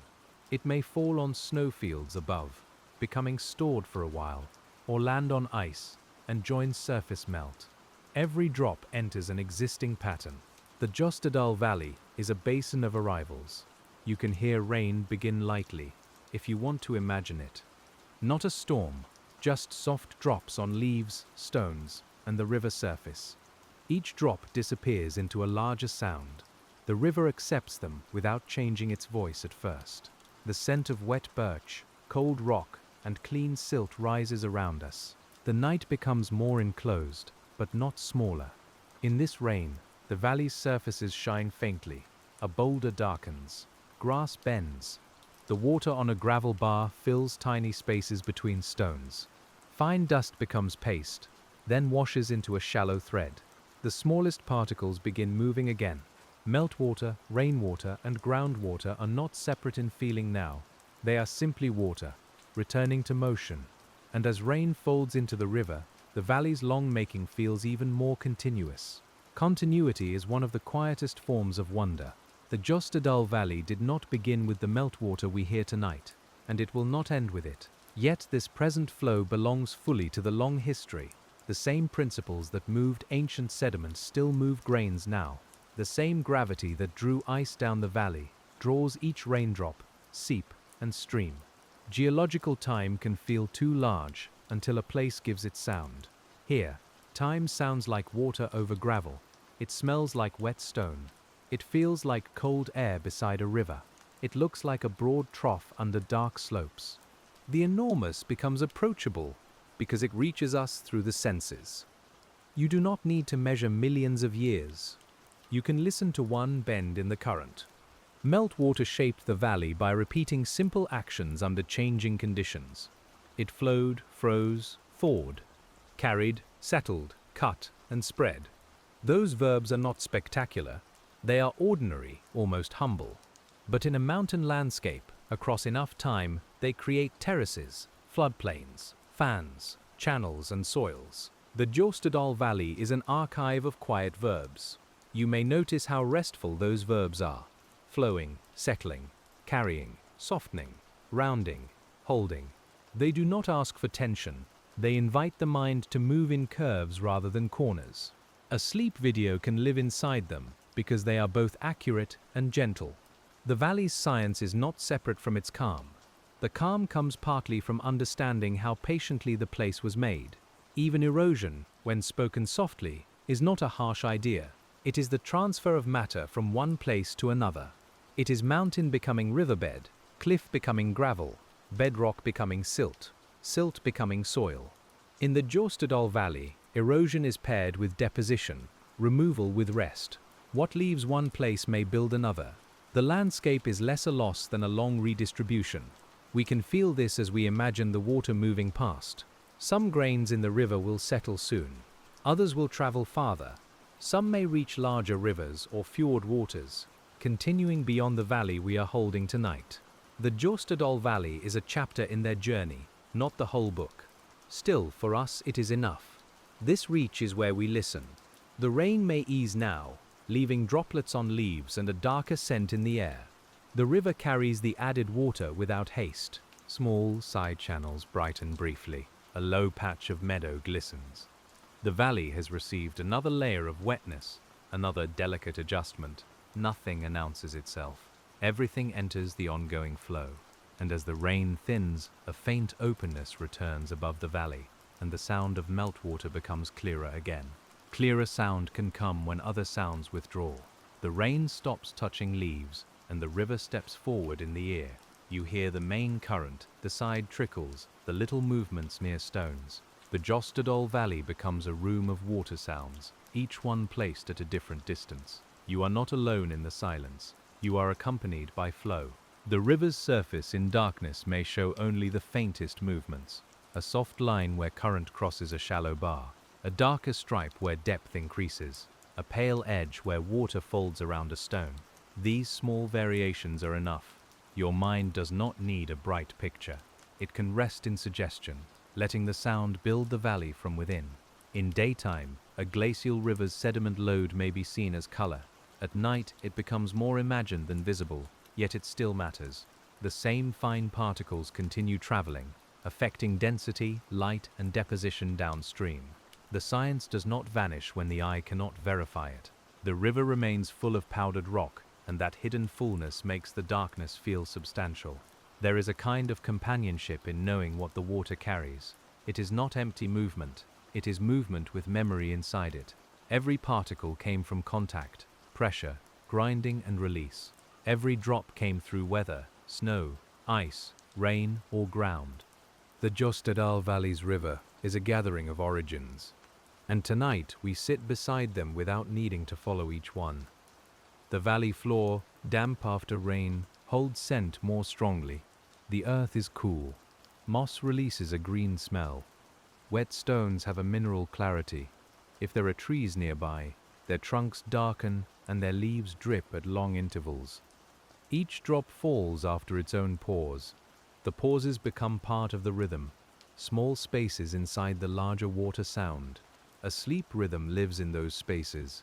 Flow, pause, drip, flow, breath, pause, release, breath. The valley does not impose the rhythm, it offers it, and you can borrow it lightly. If your attention slips away for a moment, the river will still be here when it returns. The Jostedal Valley does not mind being heard in fragments. It has been waiting longer than any single listener. Meltwater's shaping can also be heard in the way stones fit together near the bank. Rounded pebbles shift under shallow water with a muffled sound. Larger cobbles remain, making small standing waves.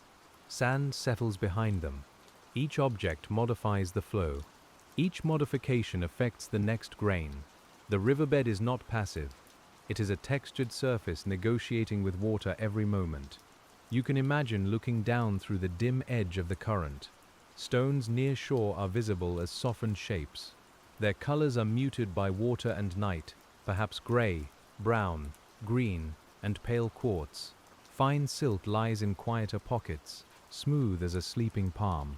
A small strand of plant matter catches and releases. The river keeps moving, but the edge feels almost still. And as the edge grows quieter, the valley opens again into the thought of the glacier above. The glacier above the Jostedal Valley is not only a source of water, but a source of form. Its former thickness and motion explain the scale of the trough, the steepness of some sides, and the position of many deposits. Its present ice still contributes meltwater that keeps the river glacial in character. Past and present ice meet in the same sound. That is why the river feels deep with time. We can imagine the upper ice under night. Pale beneath cloud or faint stars, its surface quieter than the valley below. Melt channels may have slowed with the cooling air. Snow patches hold their shape. Crevasses darken. Water that entered the glacier earlier continues through hidden passages, delayed by tunnels and pressure. Some of it will emerge later, joining the river while the lower valley sleeps. This delay makes the system feel almost like a breathing body. Warmth enters. Melt begins. Water travels inward, downward, and outward. Flow changes with time, but not instantly. The glacier stores, roots, and releases. The Jostedal Valley receives, carries, and reshapes. Between them is a relationship of cold patience, repeated through seasons, and altered by longer climate shifts. We do not need to dwell on change with worry tonight. It is enough to acknowledge that glaciers are sensitive bodies of ice, responding to snowfall, temperature, and time. Their meltwater records those responses in river flow and sediment.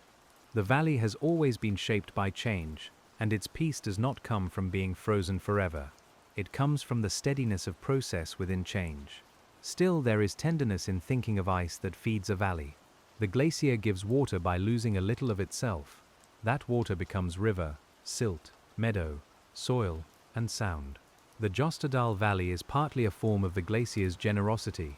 Though nature does not intend generosity as we do, it is simply the beautiful consequence of stored snow returning to motion. You might picture a drop of water leaving the ice at night. It has been snow, then fern, then ice, then melt. It slips through darkness, joins other drops, carries a little mineral dust, and enters the river. By the time it passes our imagined resting place, it is part of a sound that can lull a human mind towards sleep. Its journey is small and immense together. That is the scale the valley offers again and again. One grain and the whole mountain. One drop and the glacier. One root and the floodplain. One breath and the long night. The Jostedal Valley holds them, without ranking them, and we can rest more easily when the world is allowed to be both vast and close. And as the upper ice settles back into darkness, we return to the valley floor where the sediment rests under our imagined feet. Sediment on a glacial valley floor can be remarkably varied. There may be coarse deposits from strong meltwater, fine silt from quiet pools, unsorted till from direct glacial release, and organic rich soil formed after plants colonized the surface. In the Jostedal Valley, these materials create subtle differences in drainage, vegetation, and ground feel. You can almost sense them through your steps. On gravelly ground, water drains quickly, and the surface may feel firm and open. On finer deposits, moisture lingers, and plants may grow more densely. In hollows with organic matter, the ground can be springy, dark, and cool. These differences matter to plants, insects, and the movement of groundwater. They also give the valley its intimate variety. No two patches of ground hold water in exactly the same way. You might walk from a dry gravel rise into a damp swale within only a few paces. The grass changes. The scent deepens. A small trickle appears where you did not expect one. Then the ground rises again, and the sound of the main river returns more clearly. The valley floor is like a quiet woven cloth, made of old channels, deposits, roots, and wetness. Meltwater is the weaver of much of that cloth. It lays down one layer, cuts another, sorts a third, and leaves behind textures that later life uses. Plants do not colonize an abstract surface. They root into specific grain sizes, moisture patterns, and chemical conditions. The Jostedal Valley's ecosystems are therefore shaped by the history of sediment as much as by climate and light. This is why geological wonder can feel so close to the skin. It is not only cliffs and glaciers seen from far away. It is the cool damp under moss, the way a bank crumbles, the color of water in a shallow pool, the firmness of gravel beneath your boot. Large processes become personal through texture. You meet the ice age, in a sense, through the ground.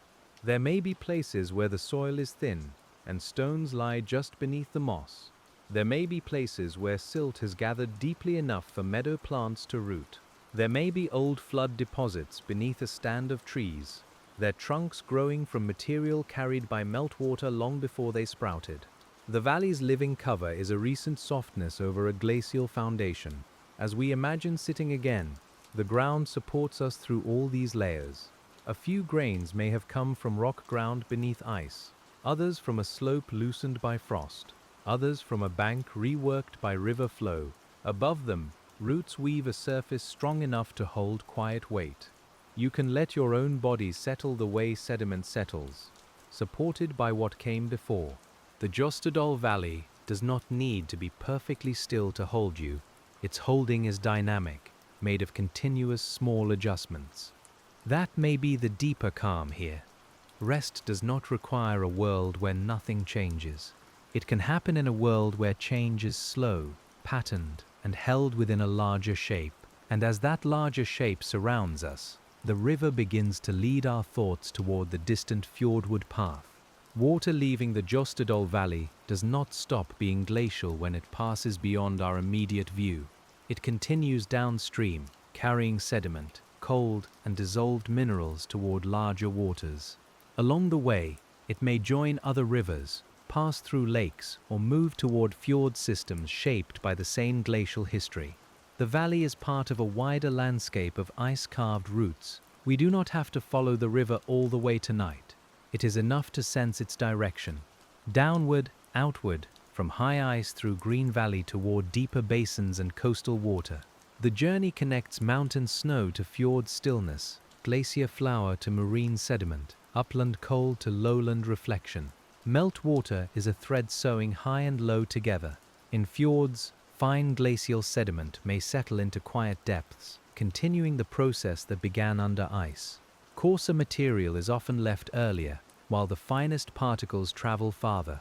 This sorting across distance is one of the great patterns of meltwater landscapes. What the glacier grinds, the river carries. What the river cannot carry forever, it eventually releases.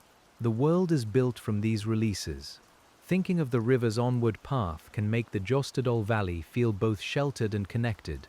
Around us are slopes, trees, stones, and the immediate cold sound of water. Beyond us, the same water enters larger systems. A listener can rest in the local details while knowing they belong to something wider. The mind does not have to choose between closeness and scale.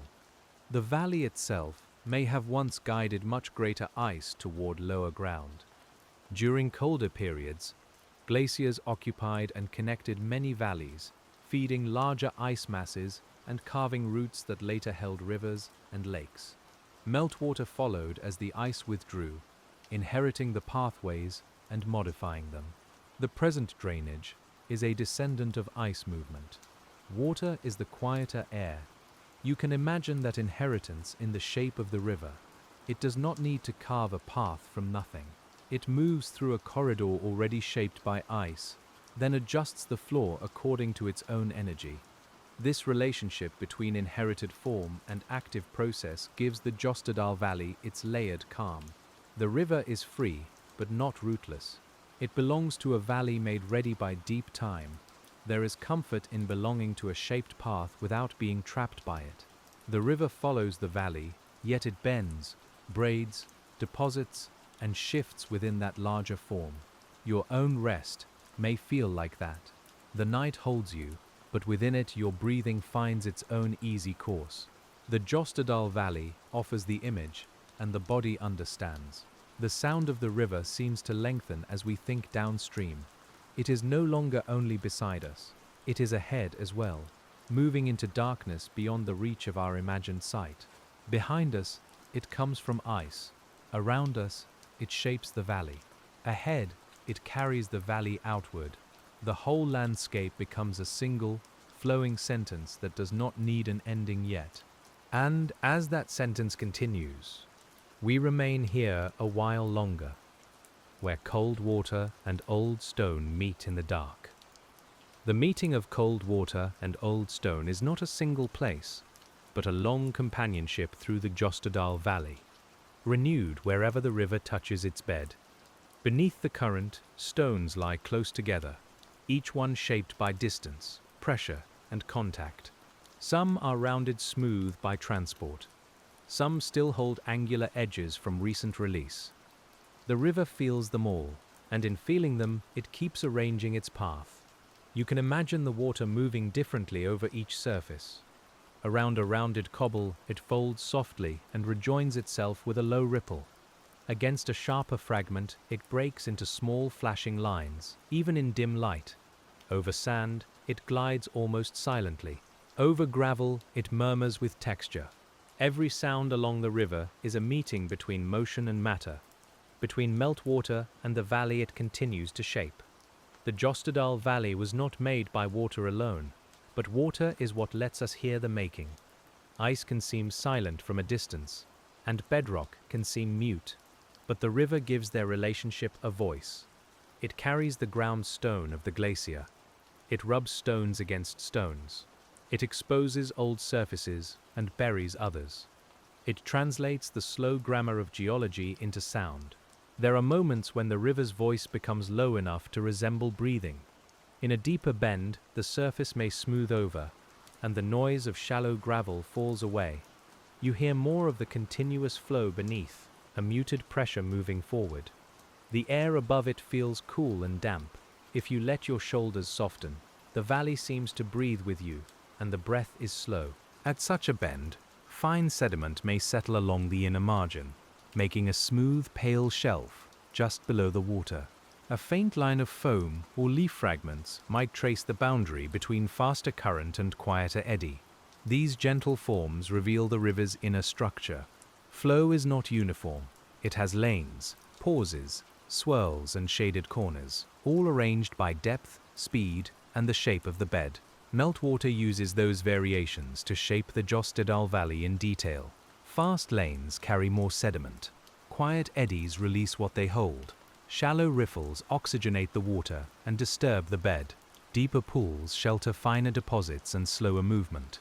A single river reach can contain several small worlds, each one made by the same current behaving differently across stone and slope. You may find it soothing to picture the eddy most of all. A leaf enters, circles once, drifts near the center, then slips free and continues downstream. A few grains of silt settle while it turns. The movement is circular, but not trapped. The water pauses without stopping.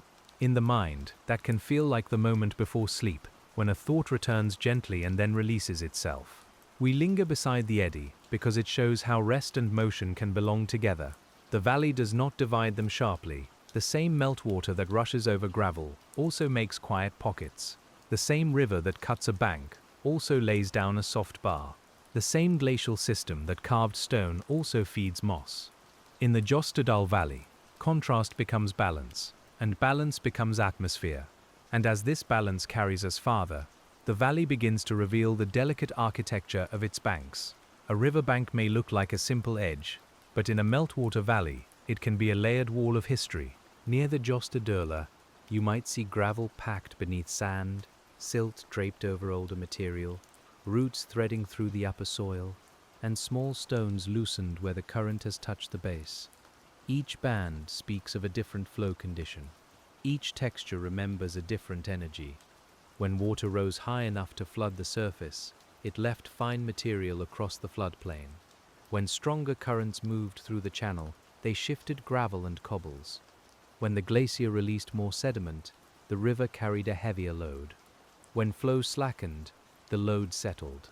The bank is a quiet ledger of these changes, and the Jostedal Valley keeps the ledger under grass and roots. You can imagine kneeling near an exposed bank, not too close, simply observing. The lower layer is damp and cool, darker where seepage emerges. The middle layer crumbles in small grains. The upper layer smells of soil, leaf litter, and living roots. A thin trickle may shine on the face, bringing hidden groundwater back into air. The bank is not only being eroded, it is being read. Erosion at the bank base can lead to small collapses, where overhanging material drops into the channel and breaks apart. In a sleep story, we do not need to make that sudden. We can picture it after it has happened, as a fresh surface of earth, a few fallen roots, and a new scatter of grains at the water's edge. The river receives them quietly and begins sorting them again. Roots slow this process in many places. They bind soil, hold fine material, and create small overhangs where insects and moisture gather. Vegetation along the bank also shades water, drops organic matter, and softens the transition from land to river. In the Jostedal Valley, the bank is therefore both a geologic and living boundary. It is sediment made green, and green life holding sediment. There is a tender feel to roots exposed by water. They hang like dark threads over the current, washed clean in places, still holding soil in others. Drops collect on them and fall one by one.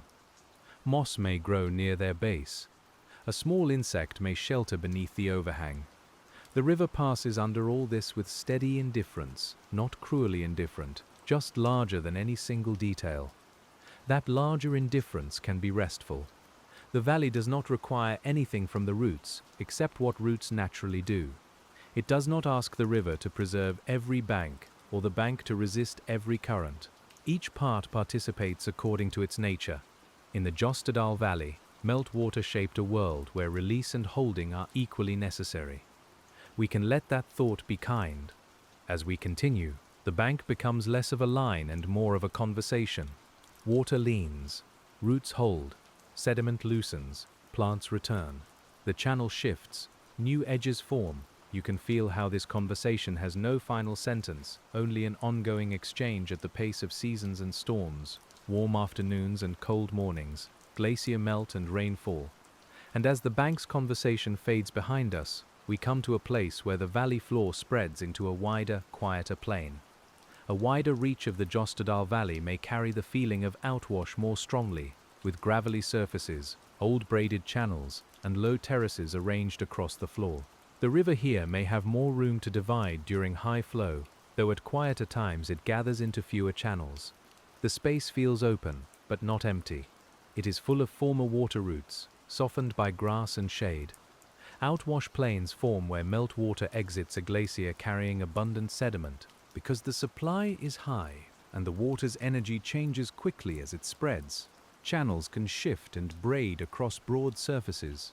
Over time, some channels are abandoned, some are cut deeper, and some deposits are reworked. The valley floor becomes a mosaic of motion, remembered after the water has moved elsewhere. You can picture standing on an old outwash surface at dusk.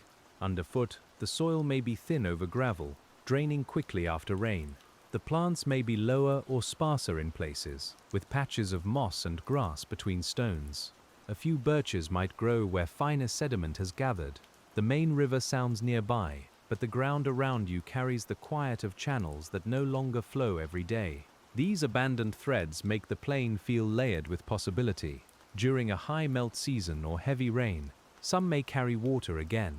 At other times, they remain dry, marked by a dip, a line of stones, or a slightly different plant community. The Jostedal Valley holds these dormant channels like old paths through a memory, still recognizable, still part of the landscape's shape. Meltwater braiding is not random, though it may look intricate. It reflects sediment supply, channel slope, discharge, and the ease with which bars can form and shift. When a bar grows, water divides. When water finds a steeper or clearer path, it cuts again. The pattern is alive because the riverbed itself is movable. Gravel is both floor and cargo. There is a soft way to imagine this without analysis. Think of pale water spreading over stones, choosing several shallow routes, touching them all with a murmuring sound. Think of bars rising just above the surface, wet at the edges, silver with silt in the low light. Think of the whole plain as a woven fabric, with water as the thread that has passed through it many times. In the Jostedal Valley, that woven quality helps the landscape receive life. Some channels become damp hollows. Some gravel bars become early plant surfaces. Some low areas hold cold air and moisture. Some higher patches dry quickly and support different plants. The meltwater does not design these habitats, yet its movements create the variety that life later uses. Diversity begins with texture. You can feel that diversity as subtle changes in the air. Near a damp hollow, there is a cooler smell, greener and heavier. On a gravel rise, the air feels drier, with a faint mineral dust after a warm day. Near a young birch stand, leaves add a soft, living scent. The outwash plain is not monotonous. It is a quiet patchwork made by flow, and as we cross this patchwork slowly, the mind drifts toward the high melt seasons that laid it down. There must have been times when more water moved through the Jostedal Valley than we hear in this present gentle night. Warmer days, strong seasonal thaw, rain on snow, or shifts at the glacier margin could all increase flow and sediment transport. The valley floor would have heard a fuller river then, with more channels active and more gravel in motion. But we imagine these times softly, as part of the land's memory. High flow is not only loudness, it is capacity. The river can carry larger particles, reach farther across its floodplain, and reshape bars that were stable at lower stages. When the flow later decreases, it leaves behind fresh deposits, new surfaces, and altered channels. The Jostedal Valley records these fuller moments in the arrangement of stones and the height of surfaces above the ordinary water. You may picture morning after such a flow has passed. The water is lower again. Gravel bars have new shapes. Fine silt lies like a pale veil over grass. A branch rests in a place it was not before. The air smells clean and cold. Nothing about the scene needs drama. It is simply the valley after one of its stronger breaths, settling back into its quieter pattern. This settling is essential. Without it, the landscape would be only movement. With it, new ground becomes available. Seeds lodge in damp silt. Moss spreads across stable stones. Small organisms find shelter in newly formed edges. The river's high energy creates surfaces that later become calm. Meltwater shapes by alternation, and the Jostedal Valley shows the beauty of that rhythm. We can let the rhythm become bodily again, a deeper breath, then an easier one, a thought with weight, then a lighter one, a moment of attention, then a widening into drowsiness. The valley's processes mirror these shifts without forcing them. Ice stores, sun releases, water carries, ground receives, life softens, night gathers. Each phrase can lengthen in the mind until it becomes less like language and more like water. The science beneath the feeling remains clear. Discharge determines how much water moves through a channel over time. Sediment load determines what the river carries. Channel slope affects flow energy. Grain size affects what can be transported or deposited. Vegetation affects bank stability and floodplain texture. In the Jostedal Valley, these factors combine in changing proportions, making the landscape we are imagining now. Yet no single measurement can contain the sensation of being here. The cold against your skin matters. The smell of wet stone matters. The dim line of the river matters. The softness of moss at the bank matters. These sensory details are not separate from science. They are how the processes meet a human body. They are how knowledge becomes restful. And as restfulness deepens, the valley's glacier-fed river turns our attention toward the lakes and still basins that meltwater may form or feed. Where glacial valleys have over-deepened basins, moraine dams, or low places among deposits, water can gather into lakes or ponds. Some are large and lasting. Others are small, temporary, and gradually filled by sediment. In and around the Jostedal Valley, meltwater may pass through such stiller places, leaving fine material behind and reflecting the slopes in quieter weather. Water that rushes from ice may learn stillness on the way. A glacial lake often has a color that feels almost unreal, because suspended rock flour scatters light through the water. It may appear blue-green, gray, or milky turquoise depending on sediment, depth, sky, and season. We can picture a small basin receiving meltwater from above, its surface calm near evening, its edges touched by stones and low vegetation. The lake is not separate from the river, it is a pause in the same journey. In still water, the sediment story becomes vertical. Particles fall downward through the water column, heavier grains settling first near inflows, finer ones drifting farther before they come to rest. Over time, layers accumulate on the bottom. If seasons create distinct bands, the basin can preserve a record of melt intensity and environmental change. The bottom becomes a quiet archive, written grain by grain. You and I do not need to disturb that archive. We can sit at the edge, where the water barely moves and the air holds the smell of silt, moss, and cold reflection. A small ripple crosses from a falling drop or a faint breath of wind. The surface shows the dark slope upside down. The color near the inflow is paler, where new glacial flour enters. Farther out, the water deepens into dusk. Such basins can gradually fill. Sediment accumulates, plants advance, and open water shrinks. This process may take a long time, but its direction is simple. Water becomes wetland, wetland becomes meadow, depending on conditions and continued inputs. The Jostedal Valley has likely seen many such transitions in different forms and scales because glacial landscapes are full of depressions, barriers, and sediment roots. There is comfort in the thought of a lake slowly becoming meadow. Nothing is wasted. Still water receives sediment. Plants root in the shallows. Organic matter darkens the accumulating floor. The basin changes character while continuing to hold moisture and life. Meltwater begins the filling, and vegetation continues it. A hollow becomes a soft place under the sky. Near a pond edge, the sounds are smaller than by the river. Water laps lightly against stones. A drop falls from grass. An insect touches the surface and leaves rings. The main river may be audible as a low presence beyond the vegetation. This layered soundscape can carry a listener inward because it gives the mind somewhere gentle to go when the larger river feels too full. The Jostedal Valley's meltwater story includes these quiet pauses as much as the channels. A valley shaped only by cutting would feel unfinished. Deposition, ponding, settling, and plant growth give it softness. They turn raw glacial form into habitat. They make a place where sleep can imagine resting, not on bare stone alone, but beside water that has learned to hold the sky. And as the still basin darkens behind us, we return to the long descent of sediment through the valley. A grain of sand in the Jostedal Valley may travel in many stages. It may move during one high flow, rest behind a stone for months, shift to a bar, become buried, then be uncovered and carried again. Its journey is interrupted by pauses, and those pauses are part of the transport. Meltwater does not carry everything continuously. It moves the valley forward in intervals.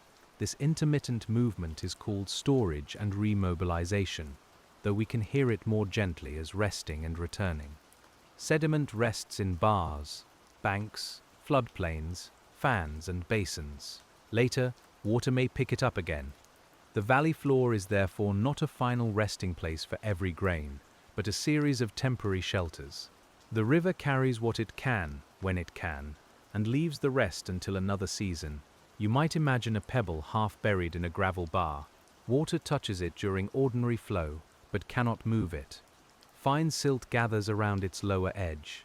A small plant grows nearby. Then, in a stronger melt season, the current reaches higher, and the pebble rolls a little downstream. It comes to rest again among other stones. Its path is short in any moment, but long across years. There is something deeply sleep-like in that pattern. Movement, rest, movement, rest. The body does not need to travel far to change state.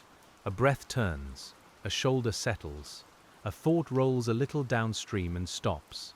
The Jostedal Valley gives this process an outer landscape, and meltwater gives it sound. You can let yourself be carried only as far as feels natural.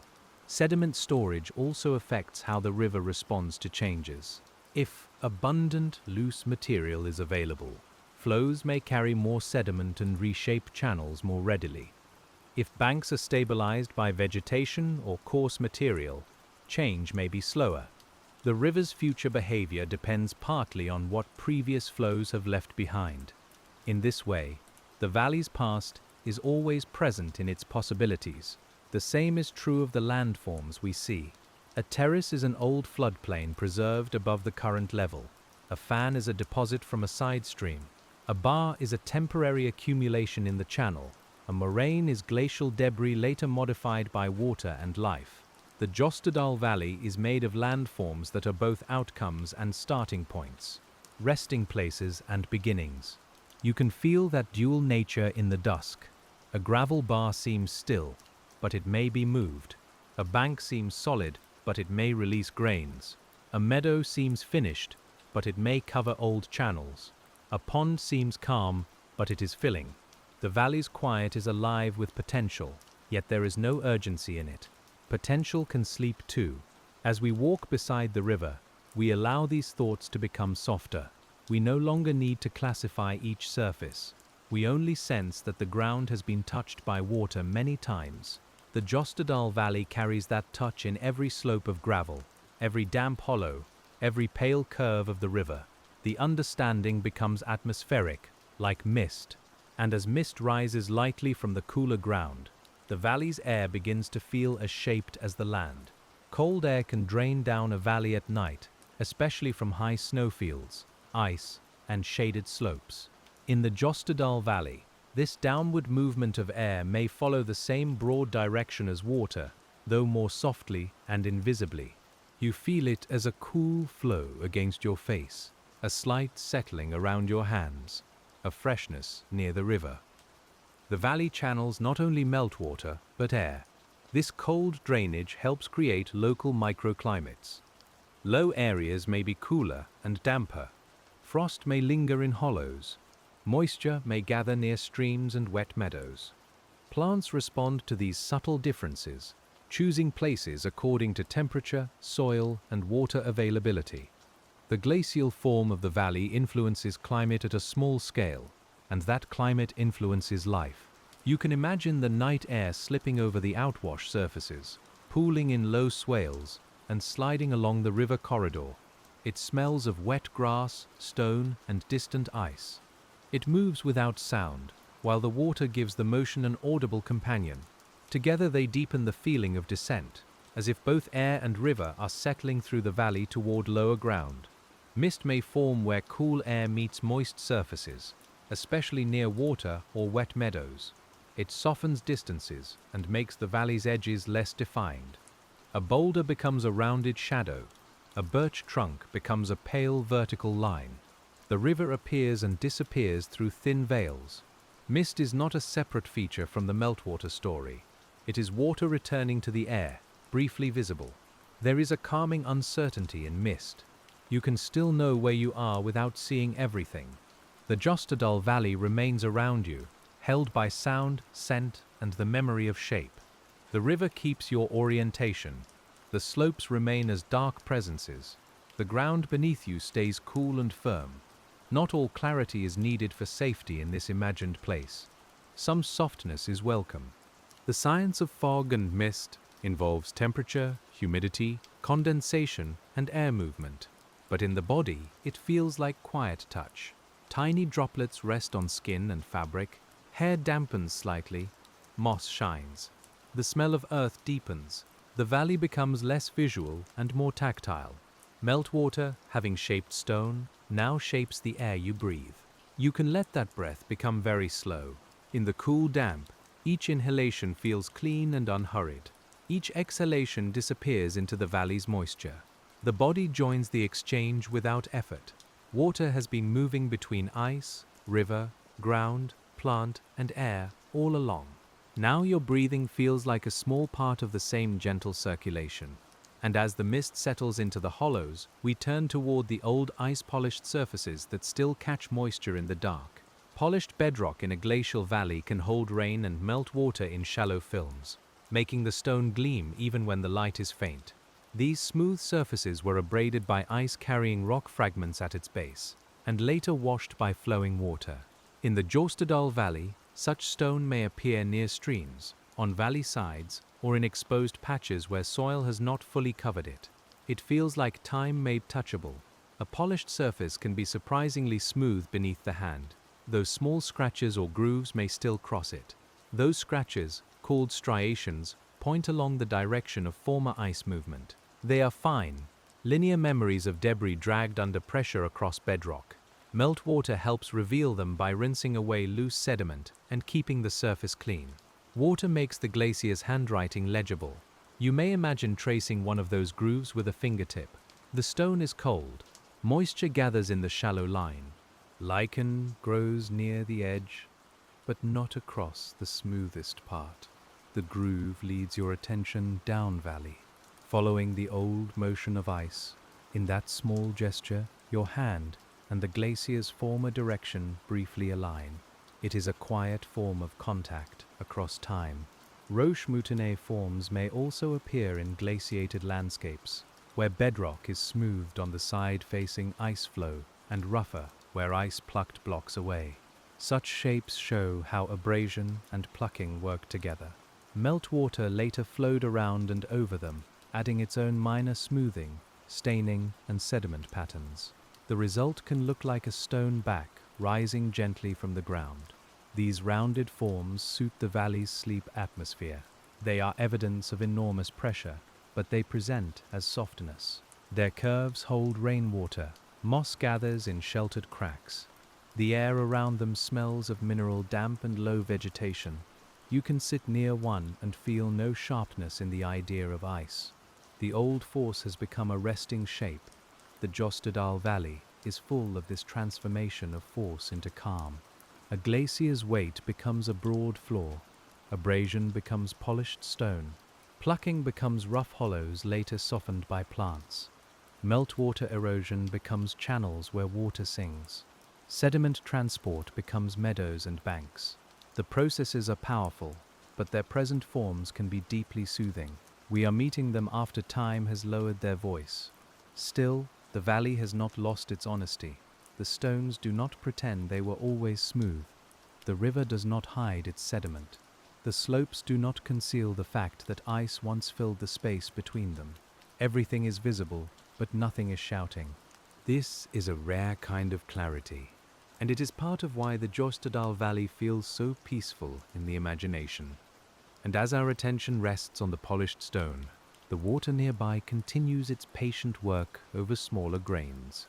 Small grains respond quickly to changes in current. Sand can ripple under moving water, forming low wave-like patterns on the bed. Silt can cloud and settle. Fine gravel can shift with stronger flow. In shallow edges of the Jostedal Valley's river, these tiny bedforms may appear and vanish as discharge changes.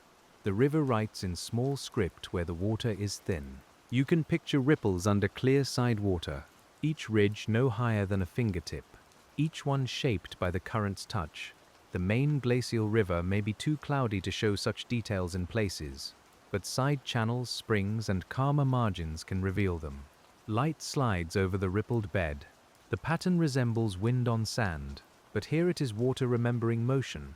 Sediment ripples show the relationship between flow speed, grain size, and bed conditions. When water moves sand along the bottom, grains climb the gentle upstream side of a ripple and fall down the steeper downstream side.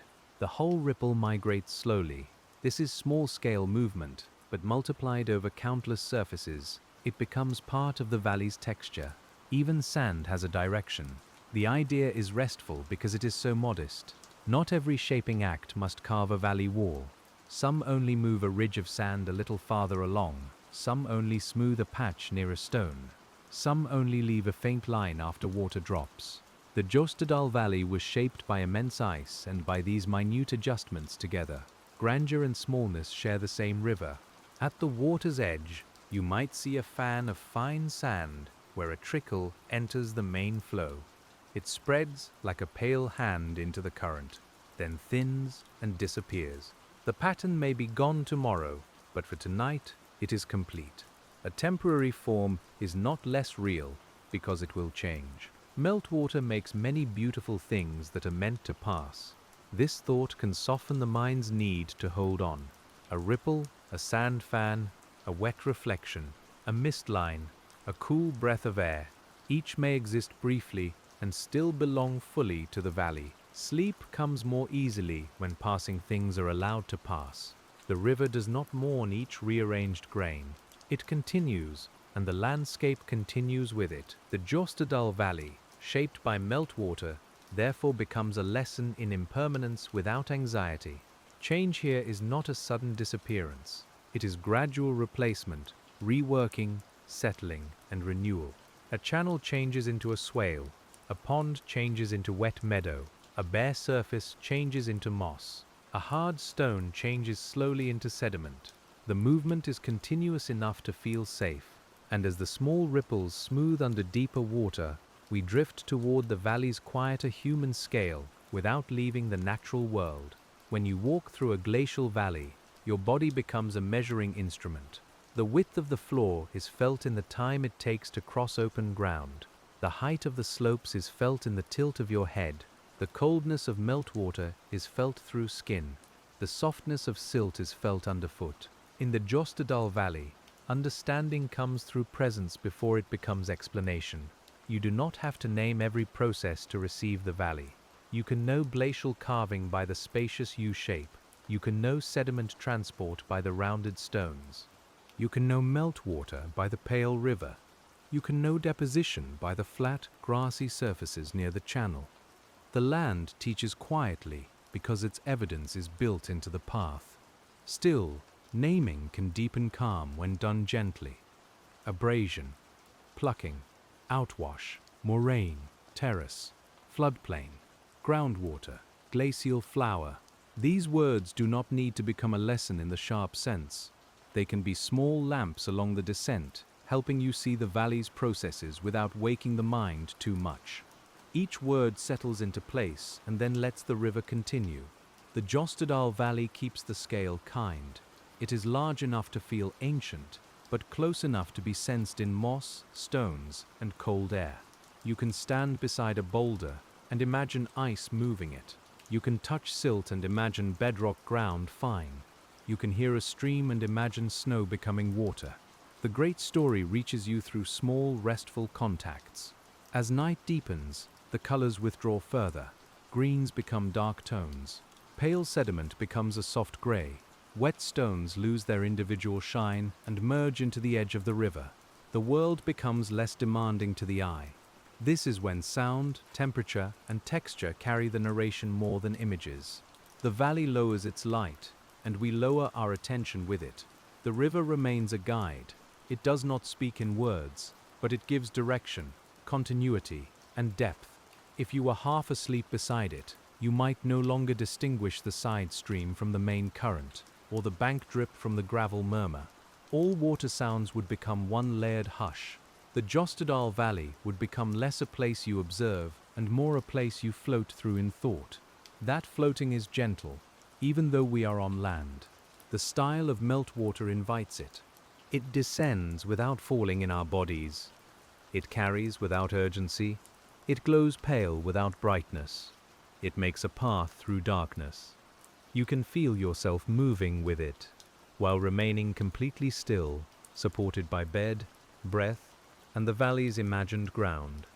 And as we float in thought along the river, the old relationship between ice, water, and gravity becomes simple again. Gravity is the quiet pull underneath the whole story. It draws ice down from high accumulation areas. It draws meltwater through crevasses, channels, streams, and rivers. It draws sediment from slopes to fans, from banks to channels, from suspension to bed. In the Jostedal Valley, gravity is not a dramatic force tonight. It is the steady reason everything descends. You can feel gravity kindly as weight, your body settling, your breathing lowering, your thoughts falling into slower channels. The valley outside the mind and the valley inside the body answer one another. High ice becomes water, water becomes river, river becomes silt, silt becomes bed, awareness becomes drowsiness, drowsiness becomes deeper rest, though we do not need to name the final state yet. The glacier's movement also follows gravity. Though resisted by friction, bed shape, ice thickness, and internal deformation, ice is solid, but over long times it flows. Its weight makes it change shape and move downslope. Meltwater at the bed can influence that movement in complex ways, sometimes helping ice slide, sometimes draining through channels that reduce pressure. The relationship is subtle, and the valley holds its result. We can keep that subtlety soft. Beneath the ice, water and pressure interact in darkness. Under the open sky, the river and sediment interact in sound. On the valley floor, plants and wet soil interact in quiet growth. The Jostedal Valley is a chain of relationships, each shaped by the same downward tendency, each slowed or guided by the material it passes through. A downward tendency does not have to feel heavy. Here, it feels like release. Snow releases into melt. Ice releases water. Water releases sediment. Sediment releases nutrients. Plants release leaves. Leaves release themselves into soil. The valley's descent is full of letting go, and because it happens slowly, it feels peaceful rather than empty. You might imagine one last pale thread of water entering from a side slope, carrying almost no sediment compared with the main river. It crosses moss, slips over a stone, and joins the milky flow. For a moment, clear water and cloudy water run side by side before mixing. Then the distinction fades. The river becomes itself again, enlarged by another small arrival. The Jostedal Valley receives these arrivals continuously. A spring, a trickle, a fan, a bank seep, a tributary, a drop from a leaf, each one joins the wider movement. None has to remain separate to matter. The valley's calm comes partly from this acceptance of joining. Everything finds a place in the flow, even if only briefly. And as these small arrivals vanish into the main current, the night settles more deeply over the valley floor. The deeper night makes the river feel less visible and more enveloping. You may no longer picture its entire surface, only fragments. A pale bend, a darker pool, a stone breaking the current, a low bar shining faintly with moisture. The rest becomes sound. The Jostedal Valley around it becomes shape and coolness. A broad glacial hollow holding the water's voice. At this hour, the ancient work of Meltwater feels almost like a lullaby. Not because it is sentimental, but because it repeats. Flow over stone, silt through water, drip from moss, current around bend, air down valley, breath in body. The repetitions are not identical, yet they are close enough to soothe.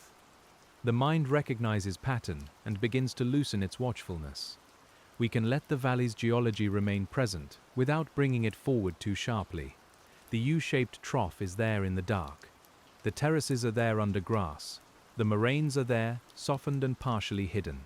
The outwash surfaces are there, holding old channels. The glacier is above, even if clouds cover it.